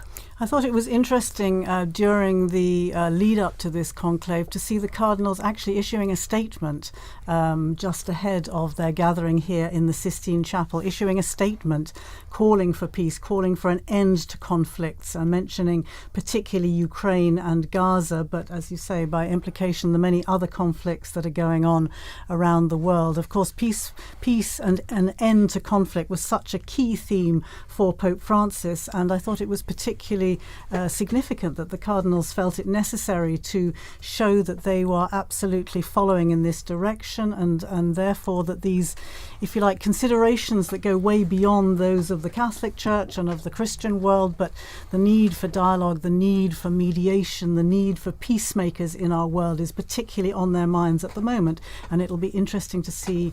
Of course, we know that there have been that there are cardinals representing countries. I think it's more than 70 countries across the world. Is that right? Around 70 countries, yes, more than 70. And therefore, obviously, these political considerations are of extreme importance alongside all the other church business, of course, that they will have been discussing.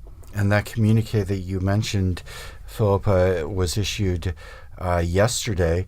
We, the Cardinals of the Holy Roman Church, meeting in General Congregation before the beginning of the conclave. That's the meetings that they hold in anticipation of the election.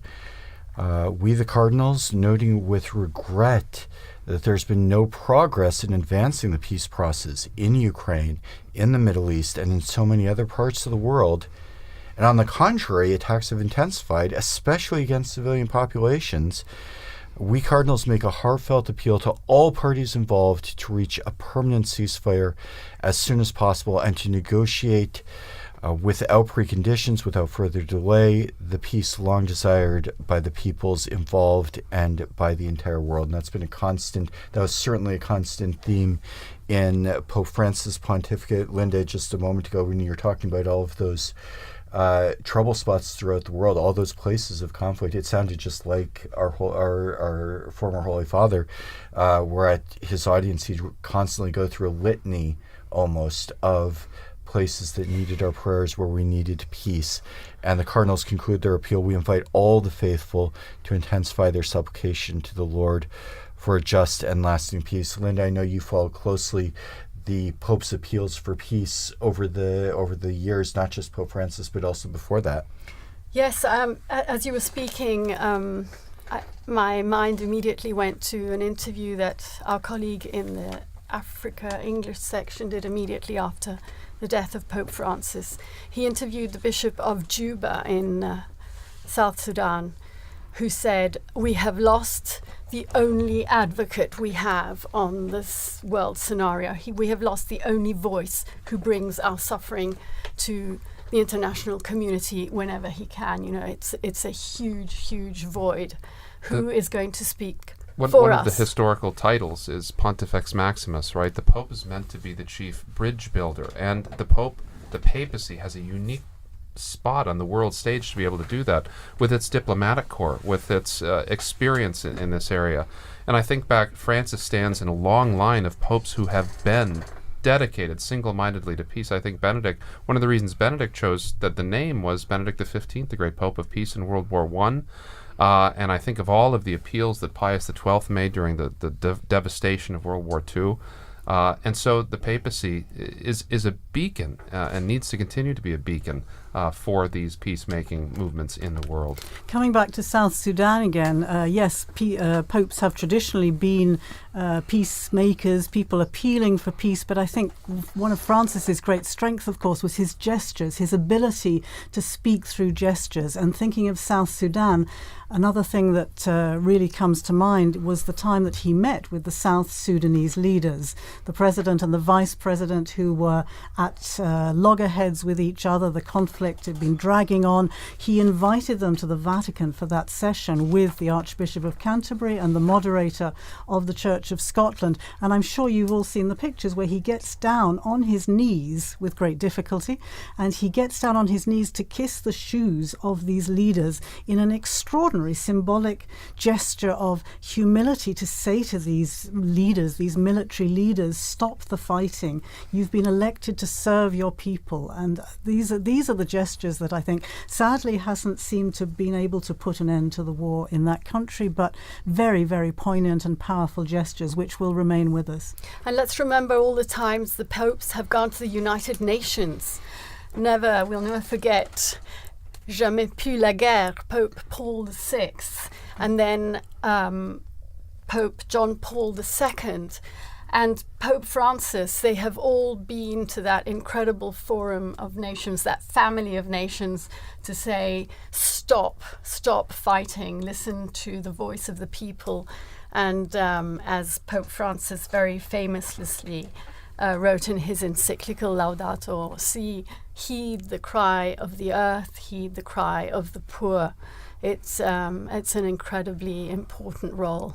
And I think you mentioned Pope Paul's very heartfelt. You could see it on his face when he cried out, "Never again war, never again war." And I think every subsequent pope that's visited the United Nations has quoted him there. I'm not absolutely certain of that, but Don, you mentioned the unique place of the Catholic Church. The Church is present in just about every country in the world, so they have a stake in a lot of these conflicts. Some places the Church is very small. Mongolia has a community of a few thousand people. 1,500 Catholics. With the Cardinal, though, right? But with the Cardinal, who we saw today. Cardinal Marengo. throughout the world. It does have the diplomatic corps, and I know you've done some studies to the diplomatic corps. It's not just the Pope's gestures, which are very, very important. You mentioned the beautiful gesture of the Pope kneeling at the feet of the leaders, but there's also so much work that goes on in the background, which is animated and inspired by the Pope. That's where the Secretary of State, the nuncios, are really trying to carry out the background work of trying to make the Pope's appeals a concrete reality. One of the surprising things, people come to Rome, they find out it's a city with two sets of embassies, that there's embassies to the Republic of Italy and there's embassies to the Holy See. And the Holy See has diplomatic relations with an immense number of countries, including countries that are at utter loggerheads with one another. And so that in situations of war, in situations of conflict, nations can come to the Vatican and use the diplomatic service in order to exchange messages of peace, in order to exchange messages offering ceasefire. And so it's very important to remember the work of nuncios, of the special envoys when the Pope sent Cardinal Zuppi to Ukraine as a special envoy for peace. That this is something the Catholic Church is very good at and can be a force for helping to establish lasting peace in these troubled areas. As you said, Don, that's something that the Church can do where you can speak with both parties as, if not exactly a neutral party, but at least something that's a little taking a step back, where you can talk to one another, but you can talk to someone else. We saw that with the Second World War and some of the tremendous work of the Department of State.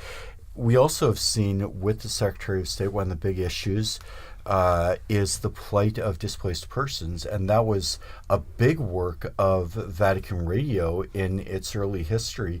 Linda, Philippa, maybe you could speak about that role of the Holy See in the humanitarian work of the role of Vatican Radio in the humanitarian work of the Holy See. Well, I think you're probably referring to the Second World War, right? Especially, yes. When the radio started a service announcing the names of prisoners of war, in order that people could tune in and hear whether their husbands, their fathers, their brothers were in these prisoner of war camps following the Second World War, and that was, as I say, way back after the Second World War. But of course, if you're talking about the plight of displaced people, then much more recently during this past decade, of course, we think of how significant an issue, I would say a top priority, this was for Pope Francis. Hard to forget that the first place he chose to visit after his election was the tiny island of Lampedusa down to the south of Italy here. Why? Because he wanted to remember all the people, all the many, many, many people who have lost their lives trying to flee their countries, trying to get to safety and security for their families,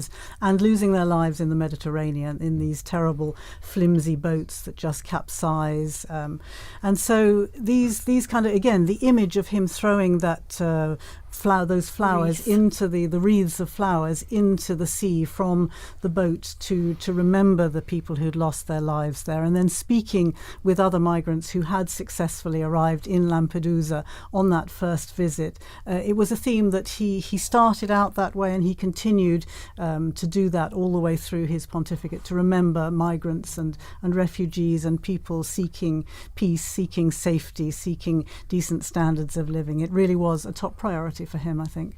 And he did that in the company of the ecumenical patriarch, if I'm not mistaken. I think Bartholomew was on that boat with him. Bartholomew went to the refugee camp in Lesbos. Right, I think you're thinking of the time he visited there when he went on a trip to Greece, and he travelled there with, Patriarch Bartholomew, for whom also this is a priority. And it was, again, a moving occasion to talk to many of these men, women and children who had risked everything to cross the sea to try and get to safety. And meeting with refugees in the camp there was another very significant moment. But also here in the Vatican, you remember, he invited families. He had families come over here with the help of the St. Egidio community. The Humanitarian Corridors. The Humanitarian Corridors program. There was an awful lot of work went on together with the Dicastery for Integral Human Development and the Refugee Department there, and all the work that's been done, particularly during this past decade, I would say, is extremely significant.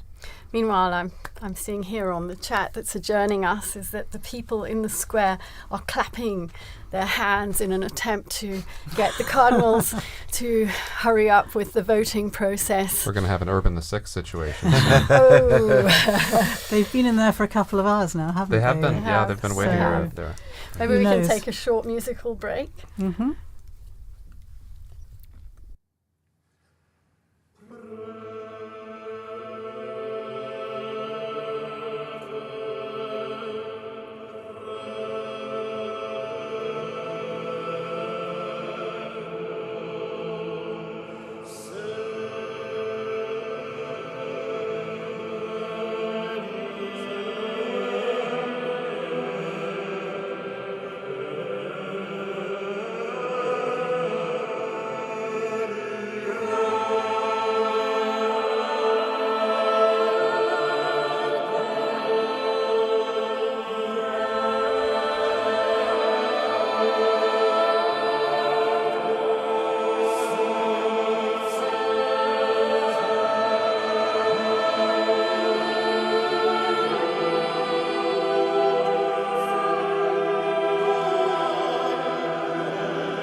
And once again, we welcome you to Vatican Radio's live coverage of the Conclave to elect the 266th successor of St. Peter. 267th Pope, 266th successor, I think, is last count. But that's actually an interesting point because the official list of popes has changed numerous times over the years. And in fact, there was a change in the 20th century with different popes who had traditionally been counted as popes suddenly struck from the list, and perhaps some other clarifications from historical scholars. Well, so you have things like Benedict IX, who was Pope 3 different times, and then John the 20th that didn't quite make the list eventually, and so they had to skip one. And so the list of popes does, when historians look at these things and they get more details and they get more ideas, the church will decide whether or not that this person was a legitimate Roman pontiff or not. Because this is an important question. This is a Catholic fact. We have to know who is the Pope. We have to know because Christ promised this to his church, and so it's critical that we know who and what are. But so sometimes in the dim recesses of history where we have too few records, it's difficult to say for sure. I'm not a historian myself, but of course the medallions in the great Basilica of St. Mary Major that contain the images. Now that's St. Paul's Basilica outside the walls. St. Paul's outside the walls, yes, you're right. Yeah. But presumably the number up on the wall there is what we consider to be the official tally, is that right? Not quite, in fact, because at least a few anti-popes are up in medallions, including my personal favorite, at one time considered a pope, now considered an anti-pope, Pope Christopher, the one and only. He's one of them that they struck from the list due to the rather odd circumstances, untoward circumstances regarding an election of his accession.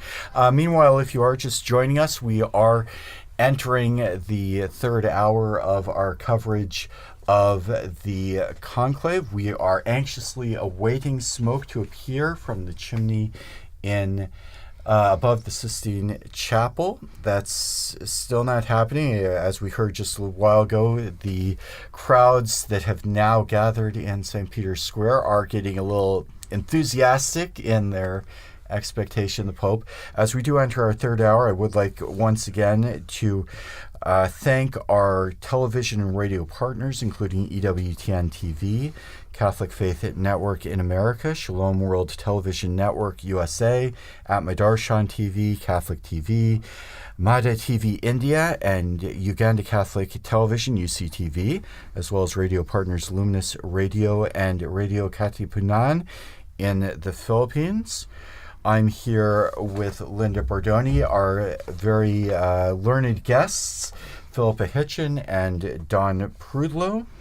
And perhaps we could talk a little bit about what we can expect. Some of us have been listening to our broadcast now for a couple of hours and maybe wondering what's happening and what's going on right at the moment. Well, I think they're getting ready to burn the ballots. Meantime, another thing we've all been chatting about in the run-up is what name will the new pontiff choose?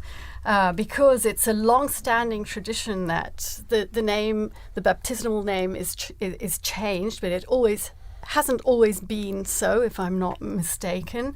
But we do know that the first act of the new pope, immediately after accepting his canonical election as the supreme pontiff and before fulfilling other obligations, is the choice of his name.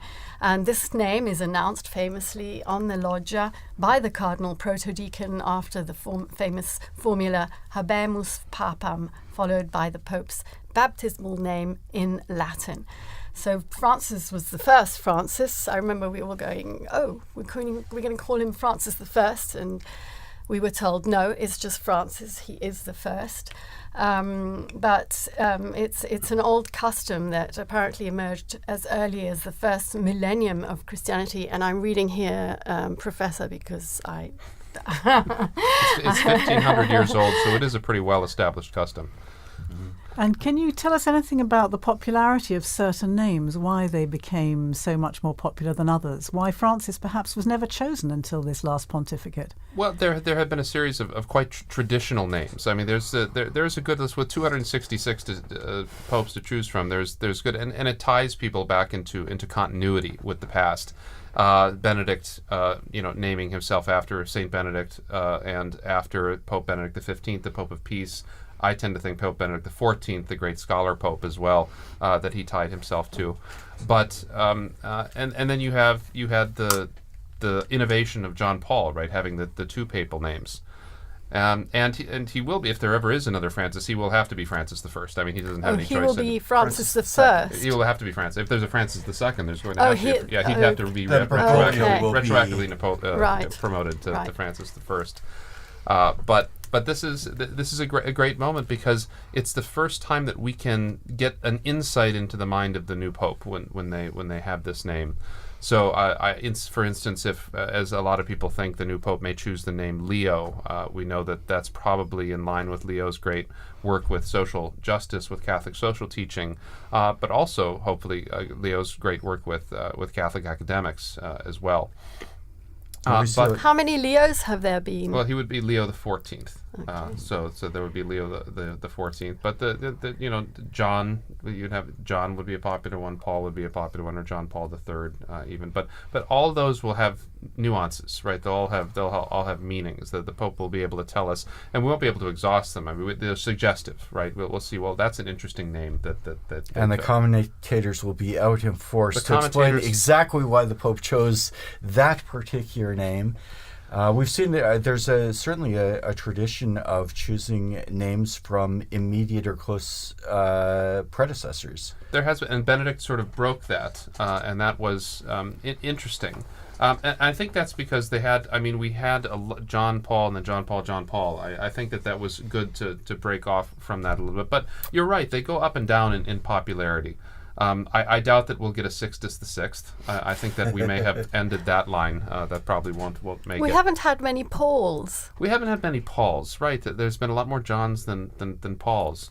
But that's definitely a possibility. That's not. But then you have these strange names from early in papal history, right? Like Conon or Lando, and those are likely going to continue to stay in abeyance. But a name like Innocent or Clement, right? These were immensely popular in the 17th and 18th century. And they tied them back to those great histories with those names too. I mean, John's was kind of a surprise because there had not been very many creditable Johns in papal history, and so it was kind of a surprise, particularly. And there was controversy even about his numbering because one of the anti-popes of Avignon was John the 23rd. There's actually an anti-pope, John the 23rd, buried in Florence, so that was confusing as well. But he wanted to make his personal statement with that. And as you say, some names gain popularity because of wildly popular popes, but some names fall off when you've had a pope who really did have, as you said, a discreditable reputation, and suddenly we see a lot fewer. One of perhaps the most famous bad popes, Alexander VI, and we did have a successor, but afterwards the name just kind of fell into disuse for now since several hundred years. Right, that's right. But this, I mean, there was very good Alexanders in history as well. As well, some not so good Alexanders. But and popes don't always choose a name based on Christian principles. So Pius II, he was Aeneas Silvius Piccolomini, and he was so enamored of the Aeneid that he wanted to be Pius Aeneas. So he was Pius II, not because of any devotion to St. Pius. Julius because of the devotion to Virgil. To Virgil. Well, it's much like Dante, right? Our beloved Dante. And Julius II wanted to be named after Julius Caesar. I think so. That worked. But there were both Piuses after Pius II and Juliuses after Julius II.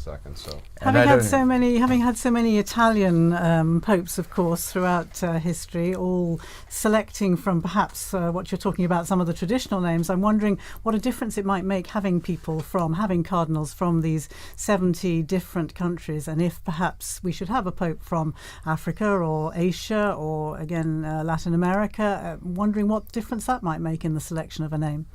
That would be interesting because we have had Greek popes and Syriac popes and African popes. The great Pope Gelasius was North African, and Pope Zephyrinus was Syrian. There was a period in the 8th century where we had almost all Greek and Syrian popes. And so looking back to that history would be instructive as well. I mean, to the persecuted Christians of the Middle East or of North Africa, it could point to that and still be rooted in the Church's history as well. You certainly need a historian on hand, don't you, to help you make this selection. I can see that you're never going to be out of a job. They've never let historians into the conclave, though. There's no on-call historian, so maybe. And how important is it that a pope be proficient in Latin? Well, I think it's critical as the patriarch of the West and as the head of the Latin Rite of the Catholic Church. I mean, it's pretty critical. And you saw, I mean, the when you have these big international events, you notice that the entire thing was conducted in Latin for these cardinals, and it helps in a certain sense to decenter any particular ethnicity or linguistic group that provides something. Of that common unity that when the liturgy used to be in one language, that did provide that commonality throughout the world, but still today provides it at these really critical moments, so that when all Christians come together in Rome to celebrate Mass with the Pope, that they can sing the Pater Noster in one language. And so I think that's a wonderful thing. So it's pretty critical that he knows. The new pope will have to know Italian too, since Italian has become the lingua franca of the Holy See. It was very interesting during the broadcast prior to this one when we watched the cardinals going into conclave, and there was a long moment where each of the cardinals swore to uphold the oath. The full oath was read by Cardinal Parolin, and then each successive cardinal said, "I personally swear to abide by this with my hands on the Gospels." But all of them made that oath in Latin. And if you were watching on the video, you saw they had a cheat sheet in front of them with the precise phrase. But what was really fascinating, you saw Latin cardinals, but you also saw cardinals from Eastern churches from all over the world, and each of them was pronouncing the exact same words in Latin in their own language. And I thought that was one of the most moving parts of the ceremony, where you'd hear an American perhaps with a bit of an Irish accent, and you'd hear a Japanese cardinal or an African cardinal, or cardinals from all over the world. Mm-hmm. I heard Stephen Brislin with his South African accent. accent. For those of you, I mean, we all remember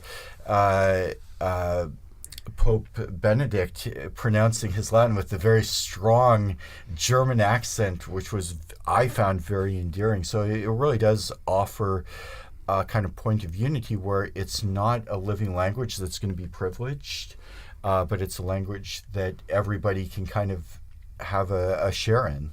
And yet the language question, of course, is quite an issue for cardinals coming from so many different countries, perhaps in places where they haven't had an education in Latin to the same degree as would happen here, for example, in the universities, the pontifical universities in Rome, even in the general congregations and so on and so forth. What is the general rule for the language that is spoken? You mentioned the need to speak Italian, of course, if you are elected Pope, because that is the language. As the Bishop of Rome, you're expected to have a good command of Italian, but that isn't necessarily the case for a lot of these men, is it? Several popes have reiterated the importance of learning Latin, and so because I mean that's the language of canon law and of all official documents in the Catholic Church. It's really critical that we help to form young priests, especially in emerging countries. But then we also expect them, like you said, we expect them to learn Italian too. And so this is also extremely difficult for particularly non-Mediterranean, non-Western people. And so a privileging of Latin would sort of decenter Italian in that way a little bit. You would still have to learn Italian, but you'd have this more focused on that universal language. And that's been an interesting question. Up until not very long ago, most of the cardinals would have had some common language, maybe not knowing Latin very well, but having a little bit so that they could at least talk to one another. And we already saw in the general congregations before that in the various synods, the synods of synodality, where you have to come up with a language that people can understand, or make sure that different addresses, documents are translated into various languages. For a long time, the cardinals would have been largely well educated, and or when I say well, not good, but in the sense of had a lot of education and maybe could talk to one another. One of the things they've talked about with this conclave, with 133 different cardinals, not all of them speak Italian, not all of them speak English or Spanish, which are somewhat common languages, but they're in a room where if they want to talk to one another, there are some limitations as to their ability to communicate. And that and we see it with synodality too, right? We often get shunted off into language groups, right? Which is sort of defeating the purpose of the whole idea. I mean, just it's difficult for us to conceive of today, but Vatican II, to think back to Vatican II, and that the entire thing for 4 years was conducted in Latin, with everyone having an equal voice and able to discuss with one another in that. Now, it's possible that new translation software and things can come and make a difference like this, but having that common tongue has been something that's been very important to the Western world. That would be an interesting technological change if in some future conclave they're all issued a universal communicator to translate on the spot, and then you don't have to worry about translators coming in and violating. And I think about that ecumenically too, because I mean the use of Latin transcended the boundaries of the Catholic Church for so many centuries. In Europe, it was the common diplomatic language. It was the language. There's a famous exchange between C.S. Lewis and an Italian priest. Neither of them spoke the other's language, so they wrote each other letters in Latin. And so that is one of those commonalities too that we all share. Yeah. And we're still waiting for the smoke to appear. Even the seagull has given up. Yeah. I'm hearing it's getting chilly out there as well. And one of the things that we can expect is that at least some of the cardinals probably have in mind what effect this is having on people outside. I would think, yes. Could be a good sign because, or it could be just that they're waiting to burn the ballots. Who knows? But they should, because it's just one ballot, that they wouldn't have to wait after the scrutiny is done. But as you were saying earlier, I think, Chris, this is going to affect timings, isn't it? I'm imagining not just today, but we start again tomorrow morning. Just give us a recap of the times that are expected. The cardinals gather again at 9 o'clock in the morning, is that right, inside the Sistine Chapel? They begin with Mass and prayer. The actual voting is largely, as we've said, it's not a point. The conclave is not a place where people are going to get up and give campaign speeches or much speeches at all. I've heard many cardinals talk about conclaves as more like a retreat than anything else. And when they come into the Sistine Chapel and do the vote, that's all they do. So what we've been kind of expecting, it's very imprecise, as we're seeing even as we speak. We're kind of expecting the first vote to take place and maybe be finished up by 10:30 or 11 o'clock in the morning. If there's a positive outcome, we would see the white smoke then. If not, they'll proceed immediately to a second vote, which is then going to take another an hour and a half. And at the conclusion of that vote, they will burn ballots from both of the previous scrutinies. So then we could see either black or white smoke. The kind of general feeling and general ideas that might happen around 1 o'clock each day. Yeah, and let's remember that this service that we are providing is not just in English, of course. Being Vatican Radio, it's in 7 languages, the live service that we are doing now, but the other languages will also be broadcasting, so it's going out in a lot of languages as we speak, and of course everything is on our website, on our social media, on Twitter, and not just spoken languages, and not just spoken languages, the sign languages, in various sign languages. There's the Italian sign language, the American sign language, And I'm hearing here that we have Devon on the line. He's still in the square. Devon. Hello. Hi, Linda. Hi. Good. Yes, I'm here in the square with they say about 30,000 people. There's a real kind of anxiousness. Everybody's getting impatient, all wondering when we're going to see the smoke. They put an image, close-up image of the smoke, the chimney, and it's everybody's just watching it, staring at the screen. Is it getting dark? It is. It's starting. The sun's gone down. They've turned on the lights. The mood is set, and everyone's wondering what's going to happen. We're all wondering what's going to happen. We've entered the 2.5 hours since the beginning of this commentary. And so, yes, the seagull appears to have also left its position next to the chimney. It's also growing impatient. I guess he's gone off for supper as well. You can see some of the crowd starting to stream out of the square for their supper is calling, but I get the feeling it's going to happen soon. Have you spoken to any other pilgrims or Romans in the square who have specially come for the occasion? Yes, I spoke to a priest who's from South Africa. He was just telling me that he was here visiting with a couple of other of his brother priests, and they all came out here and they got separated here in the push of the crowd, and everyone's just excited. I think everyone's given up a little bit of hope for this evening, at least for a white smoke, but we never give up hope for they could still be, or they could be saying right now, who knows? They can't believe themselves that they've decided. We will find out shortly. We will. Thank you very much, Devon. And what's very interesting is that if they've chosen not to do a vote this evening, or if there's a problem, it's probably not the level of intervention that will cause them to break the conclave. So there's no real means for them to let us know what's happening inside. So we're gonna keep guessing and keep waiting and praying. For those of you who are listening in, we can tell you a little bit about how you can listen in to and follow the papal election on Vatican Media.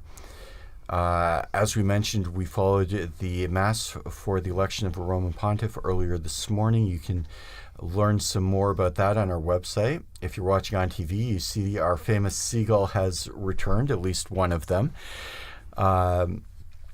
There are various languages that you can follow the events in, including sign languages, American Sign Language, and some of the Spanish and Italian versions. Vatican Media is also providing video and photo coverage of the various events that took place today, the Mass and the entry into the Conclave. And we will be opening up a live broadcast for each of the periods when we do expect a papal vote continuing tomorrow morning, beginning at, I believe, 10 a.m.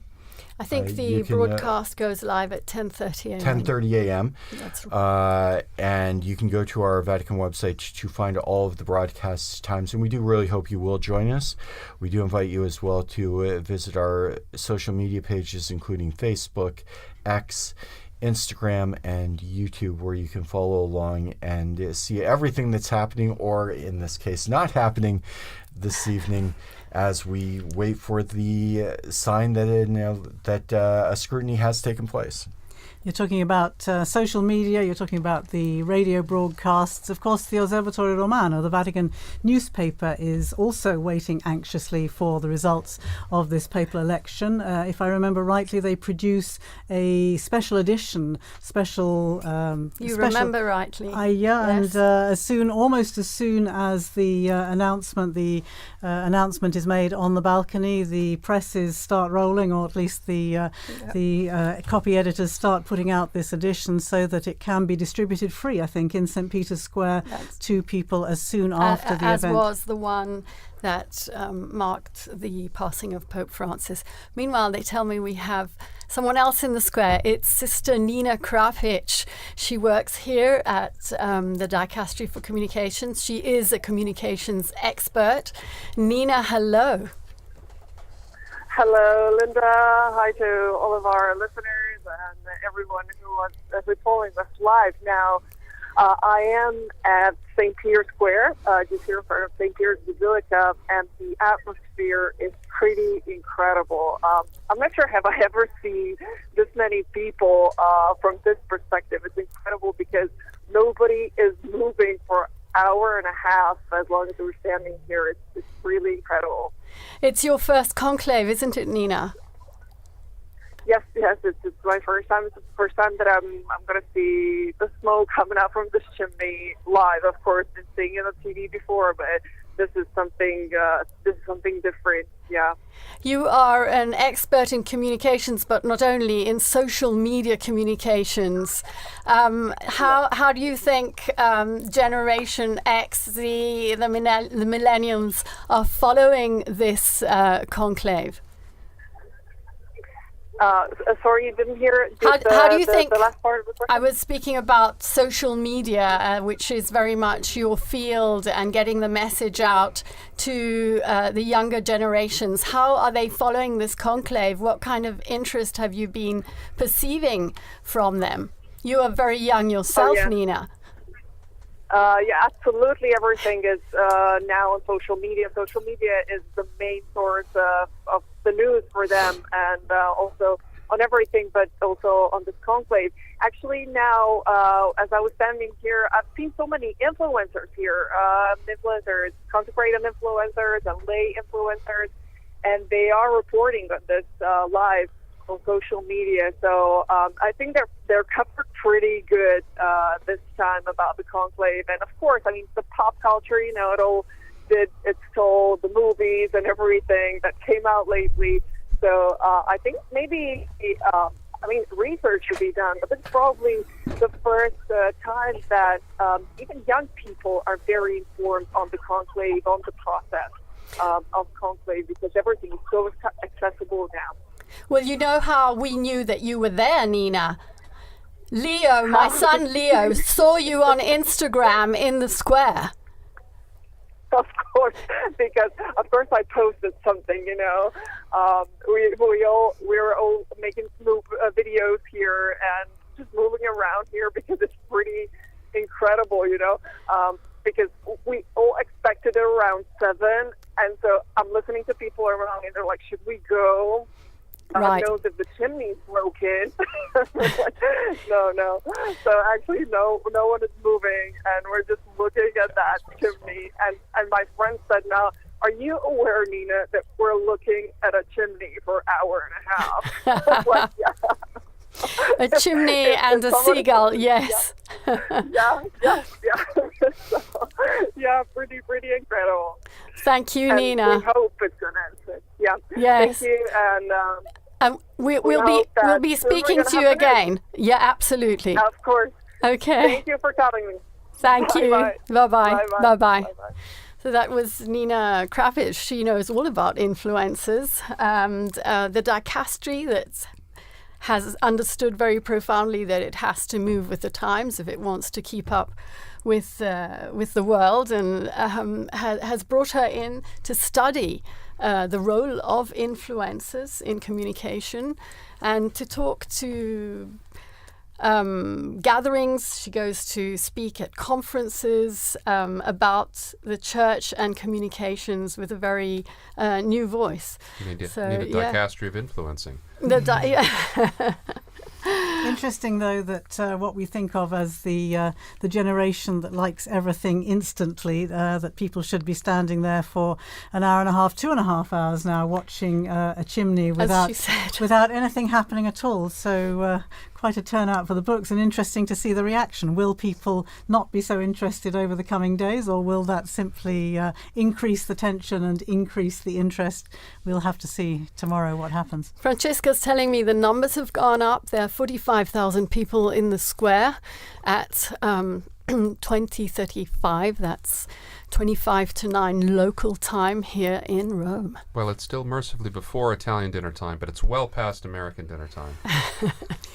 You were giving us the timeline, Chris, earlier on. Tomorrow in the morning, as you say, the cardinals go in. They have 2 votes in the morning. Then they break for lunch, don't they? They do have a break in the afternoon.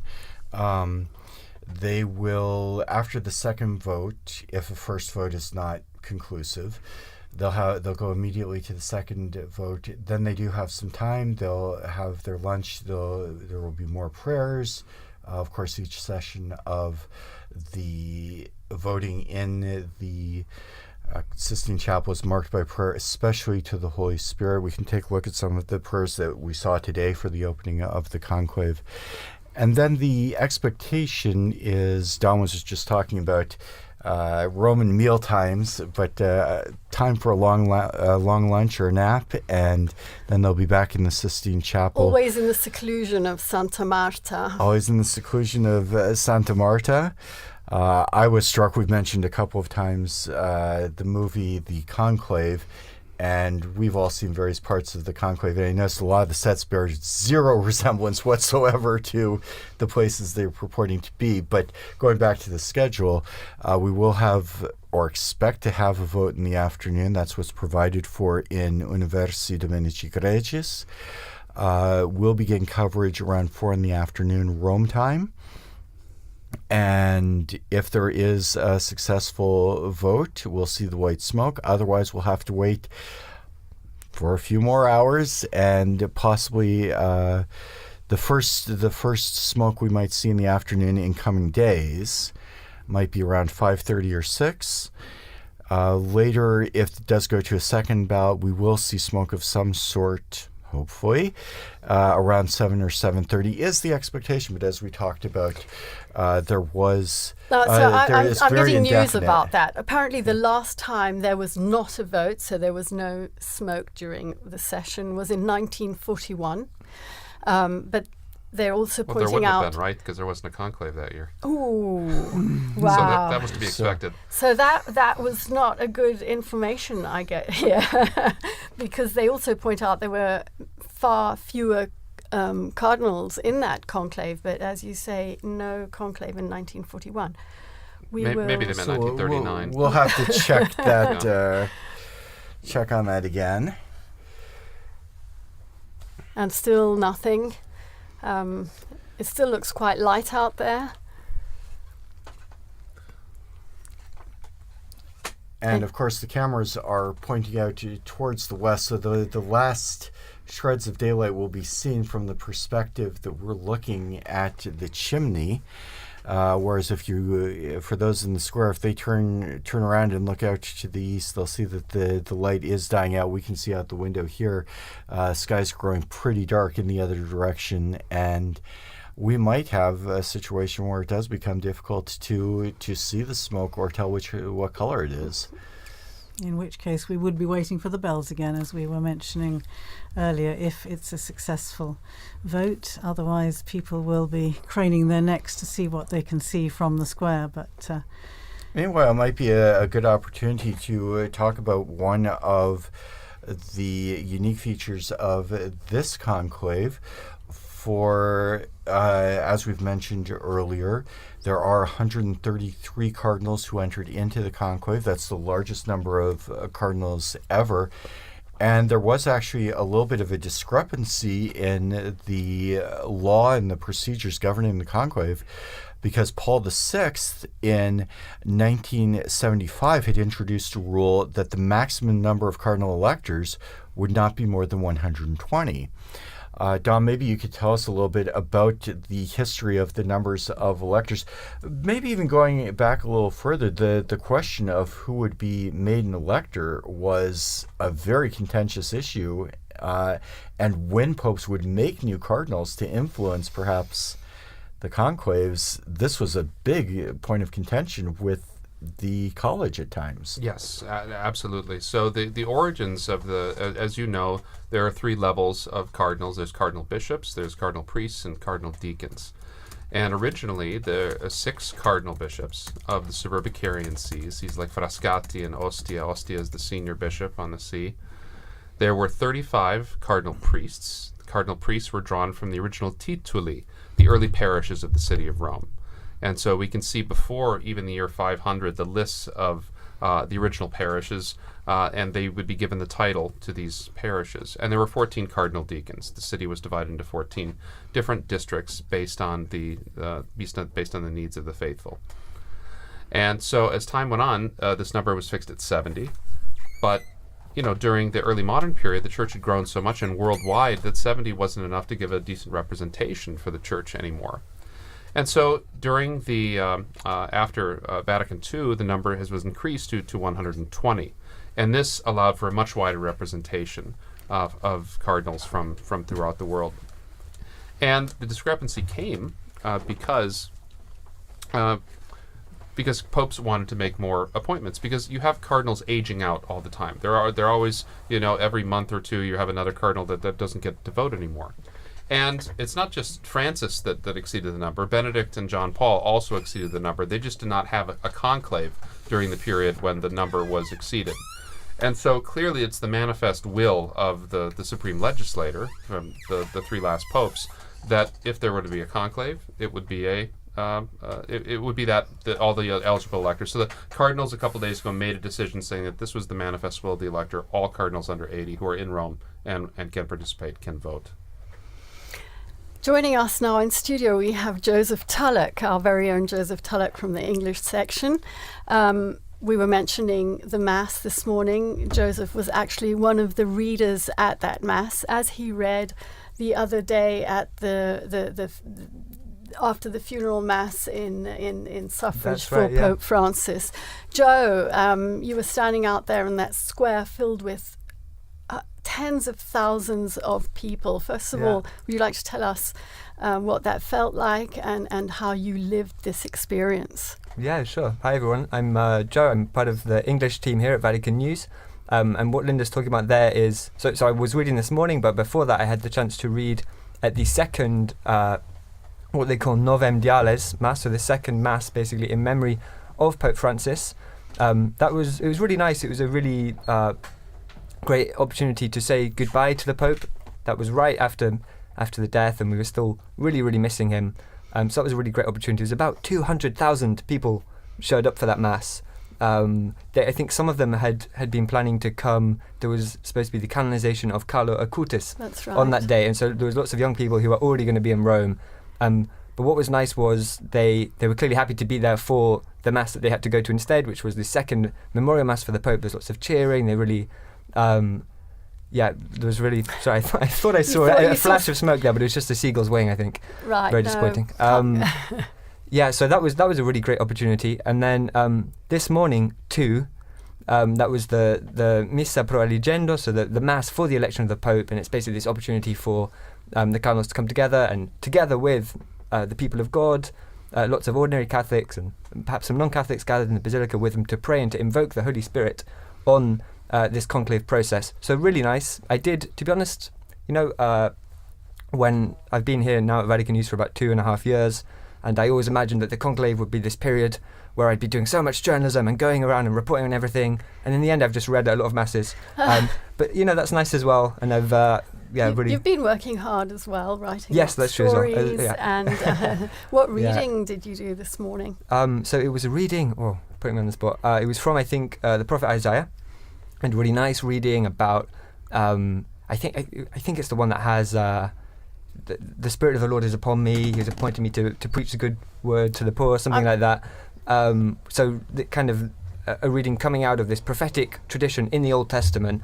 And of course the readings are picked, I assume, with kind of the idea of reminding the cardinals of what they're looking for in a pope. So somebody who will have who will have the poor in mind. I think I'm getting the reading right. It's funny actually, when you're there reading, you're so focused on saying the words right that you're not even thinking about what it means. So I may have misremembered what the reading was, but I think that was the one. Rightly, that it was focused on the characteristics that a new pope should hopefully have. So absolutely. Yeah. Joe is going to be in studio with us again in these coming days as we await the smoke, unless at this point it could be white. Who knows? Yeah, who knows? Who knows? Yeah, that's right. I'm going to be joining on Friday morning. If, of course, we could very well have a new pope by then, because by then there will have been There'll be 9 ballots between now and Friday morning. So there's 1 ballot this evening, and then there'll be 4 tomorrow. And so it's quite possible to have a new Pope by Friday morning, but if not, you'll be able to listen to me and my wonderful colleague Francesca Merlo, who's producing today, but she'll be joining me in the studio on Friday morning. If we don't have a Pope by then, who knows? Yes, thank you here to Francesca Merlo and to Mario Scatton, who are both working on the other side of the window here in this Vatican Radio studio. We've been talking a bit about all that's happened between the funeral and the general congregations leading up to this conclave. Perhaps we could just take a brief look at actually what happens. We've talked about the Pope coming out onto the balcony, the first acclamation by the people of Rome and so on. But then we have to look forward also to the installation, the inauguration of the new papal ministry. Perhaps we could talk a little bit about what happens then, remembering past occasions. It's usually about a week, isn't it, between the announcement, between the successful outcome of the conclave. Well, first of all, all the delegations that are going to be here in Rome for that ceremony have to get here. So it can't be immediately afterwards. There are some technical times that have to be respected. So even should the Pope be elected on Friday, it couldn't be on Sunday. It would just be too early. Although on Sunday he could probably do his first Angelus address. Yes, absolutely. And we have to remember that if he's a bishop already, and all the cardinals in there, and most of the cardinals are bishops, that he becomes Pope the moment he accepts. When the cardinal asks him, do you accept the canonical election as Roman pontiff? And he says, yes, he's the Pope. And so the installation mass is, it's not a formality, it's a very important moment that he inaugurates his Petrine ministry. But he becomes Pope with full authority at that moment. And then the inauguration, I remember being at the inauguration in 2013 and being up on the colonnade. That was a great privilege. I love doing that. You see, because then you allow people just for the funeral too, like when they have the delay, you want the dignitaries to be able to come, and they will come. I mean, as we've seen it, I mean, the world pays attention to what happens in the city, and that's critical. But there's a whole set of ceremonies that go along with the new Pope, right? That end and culminate really after the installation mass with the actual possessio, the taking possession of his cathedral at St. John Lateran, which I was also present for when Pope Francis took charge of his cathedral. And so this is a wonderful series of events that makes fuller the meaning of what's happening in the Sistine Chapel right now. Pope Francis particularly wanted his inauguration, if I remember correctly, to be on the feast day of St. Joseph. Isn't that right? And that, of course, became, again, a bit of a theme during the pontificate. We learnt that he had the statue of the sleeping Joseph that he would keep on his bedside table there in Santa Marta. Had a particular significance for him, didn't it? And he inserted the name of Joseph in every mass that was said throughout the world. So this is a great devotion to St. Joseph, to St. Joseph and his feast days, as patron of the Universal Church, but also as a patron of workers and as a patron of Christian fathers. It was very important to him, for sure.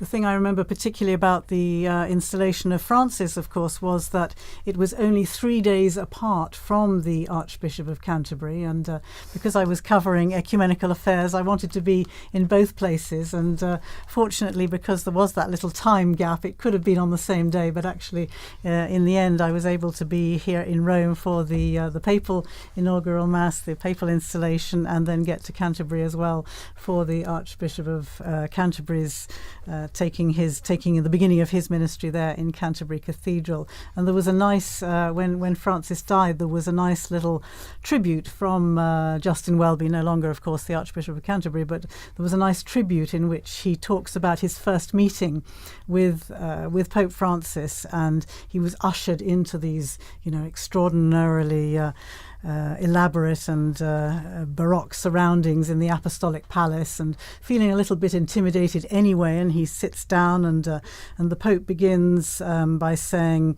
I'm senior to you, as you know. And of course his kind of heart sunk, and he thought, well, this kind of wasn't the tone I was expecting. And then the Pope looks up and jokes and goes, by 3 days only. And that was kind of the tone that the jokes continued, and it was the beginning of a very strong relationship in in which they kind of lived out this ministry of walking and working together, which became the leitmotif of the sort of Anglican Catholic dialogue through this past 12 years. Well, in a much more modest register, we also learnt to know him and to walk with him after that 13th of March, which we don't forget because we were here. We didn't know who Bergoglio was, and very slowly we began to understand him. He went to Lampedusa, as you mentioned, his very first journey abroad, after having said that he didn't really want to travel. It wasn't his thing, but he went to Lampedusa because that issue was so important for him. And being there, he realized, he told us afterwards, he realized how important it was for the people to feel his closeness and to feel he was going to them. And he ended up undertaking 48 apostolic journeys abroad, as well as many others within Italy. Joe was on his last apostolic journey abroad to Belgium. Penultimate, because the last one was to Corsica, exactly. But you went to Belgium. That's right. Yeah. So there was a very quick one to Corsica where he came back, and I think within the day, exactly. But before that, the longest kind of traditional papal journey. The last traditional papal journey was the one he did to Luxembourg and Belgium. I was with the Pope for the stop he did in Belgium. And it was an interesting papal journey because it came right after this huge one that lasted several weeks across a couple of countries in Asia. So 4 countries. 4 countries in Asia. Asia and Oceania. Yeah, and there'd been some, for instance, he'd been in East Timor, where something crazy like 70% or 60% of the population turned up for a mass he celebrated, and these incredible scenes. And I think it's the most Catholic country in the world, with the possible exception of Vatican City. No, I think it's more Catholic than the Vatican City. Okay. That's what the Vatican officials quit. But right. And so he'd just come back from that, and then he came to Belgium, which is obviously a fairly secular country. It's a country that's been really marked by the sexual abuse crisis, which is something that's happened in the church all over the world, but it was particularly bad in Belgium.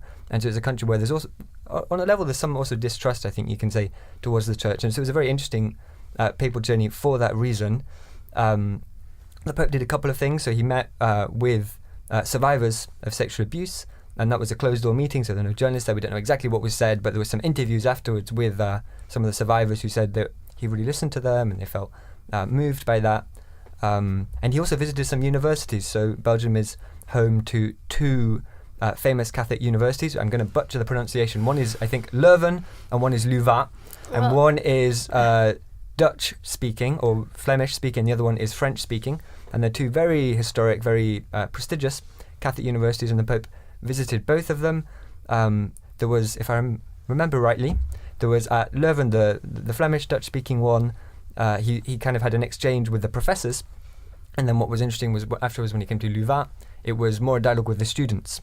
But on both kind of occasions, he was doing what we really came to expect from Pope Francis, which was this dialogue, kind of talking to people, even people who disagreed with him. I remember there was some when the students were talking to him, as well as they agreed with a lot of what he said, and then they were pointing out some points where they disagreed, and that was really typical of Pope Francis as well, this desire to talk to people, even people that didn't agree with him.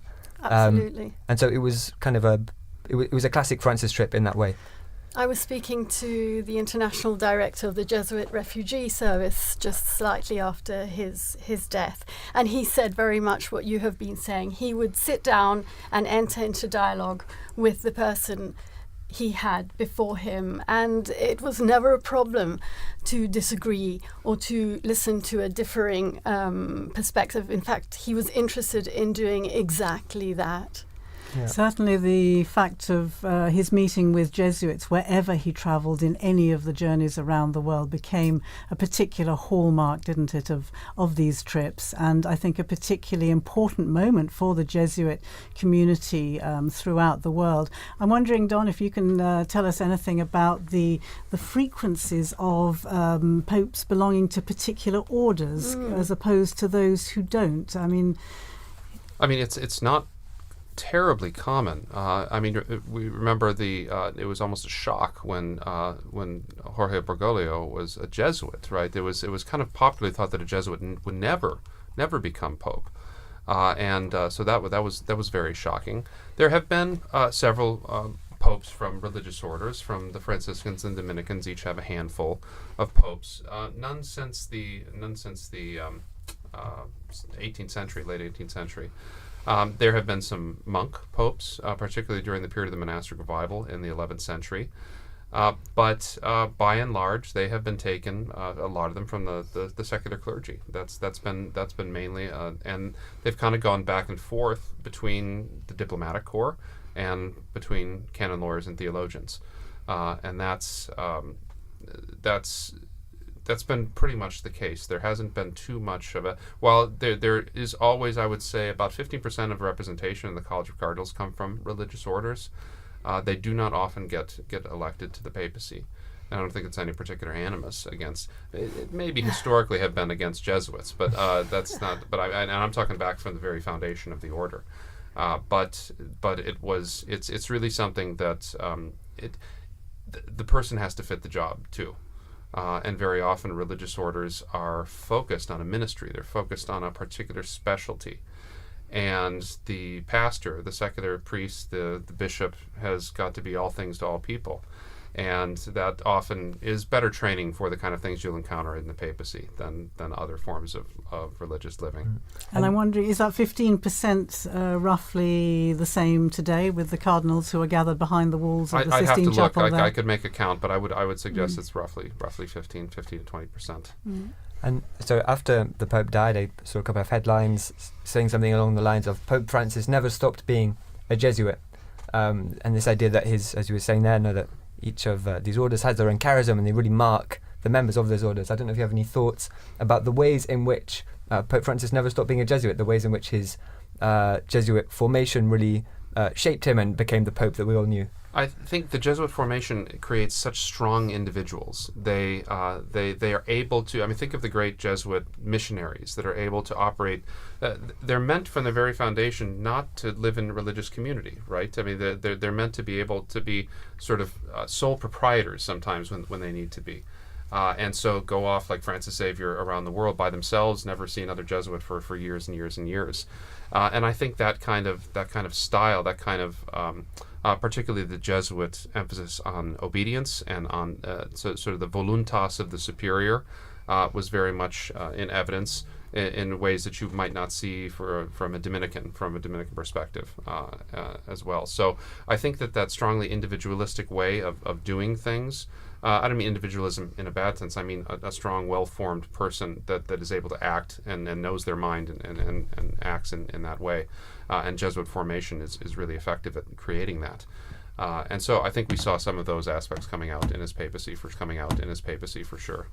Would you say also the question of discernment, which is a particular feature of the spiritual exercises of the Jesuit mindset in some ways, and of course the discernment process is perhaps at the basis of this synodality, the synods on synodality and so on that Pope Francis has begun and as we know has set in motion through to another synod in 2028. I think that would perhaps also be another feature of I think of so. the That's Jesuits. exactly right. Yeah.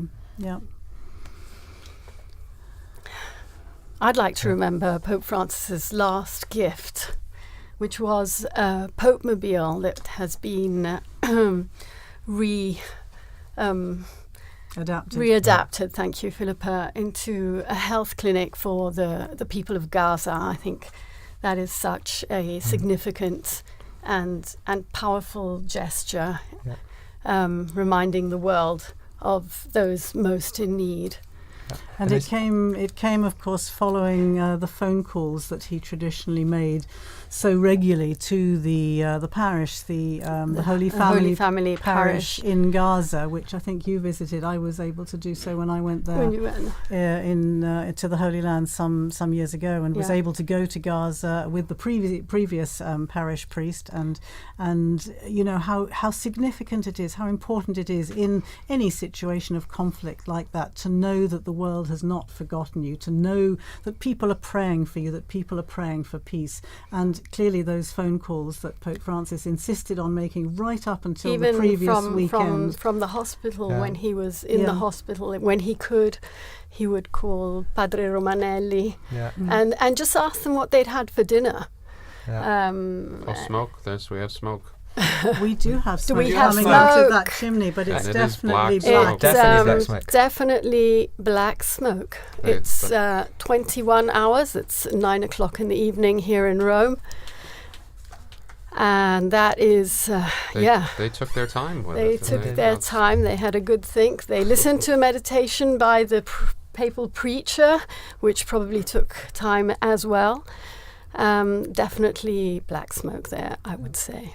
And I wonder what the reaction is to in the square below, to the crowds who are seeing that and knowing that there has been no decision, no successful outcome on this occasion. Now we have a shot of the square. I can see some cell phones flashing away there. Whether they'll be able to capture that black smoke billowing in the wind there out of the chimney and away across the rooftop of the Sistine Chapel and the rest of the Vatican museums, I'm not sure, but that's certainly black smoke. I wonder if we have some sound from the square there.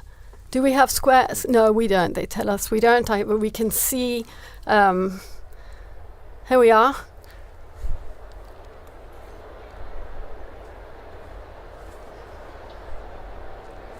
Well, the noise they've of made the sure crowd. of it at least. That's good. They've wow. got a good bit of it. Yes, a good crowd in the square. And you can see, of course, those giant screens set up so that even if you can't actually see from where you're standing, which it looks difficult to see from. It does, doesn't it? Yeah. And in fact, I remember that from past And as you years. were saying, it's dark. At nighttime, yes, it becomes difficult. Okay. Okay. Well, that is again. I never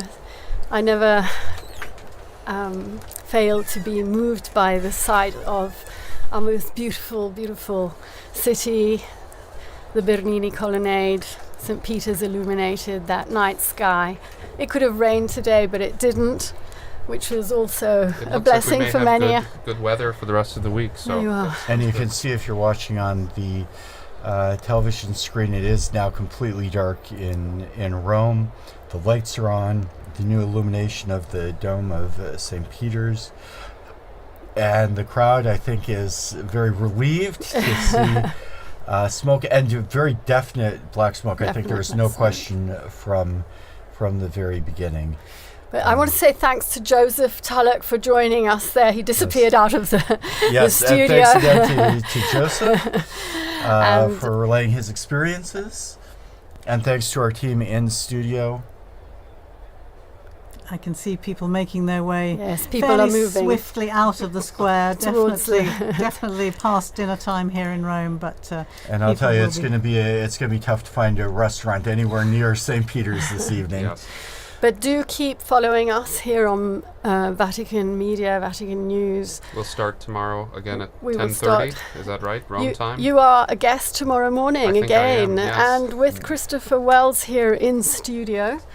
So yes, 10:30 Rome time tomorrow morning for another marathon and commentary. We'll have Devin as well tomorrow in the anchor spot. Yes. He joined us with some great contributions from the square. So thanks to Devin. Yes, and especially to our guests, Philippa Hitchin and Don Prudlow, for providing so much information and insight and your memories and reflections from the various pontificates. And being so game for such a long, alive, wonderful. And thank you to Francesca Merlo for being our great producer. And I can see out there Kelsey Gassi, who is also working away behind the scenes, and Mario Scatton. Thank you, all of you. Chiudiamo. We can, they're signaling us from the... we are, in fact, going to finish up our broadcast now with the main event has occurred, as it were. So, again, thanks to all those who participated in the evenings. Thanks to especially to our head of the English section, Linda Bordoni, who has done so much hard work to make all of this possible. And thank you, Christopher. And as we do close up our broadcast, I would like to thank all of our broadcast partners as well, including EWTN TV, Catholic Faith Network in America, Shalom World Television Network USA, Atmadarshan TV, Catholic TV, Mata TV India, and UCTV, Uganda Catholic Television. Also our radio partners, Luminous Radio and Radio Katipunan in the Philippines. Thanks to all of you. Please join us again tomorrow. Laudetur Jesus Christus.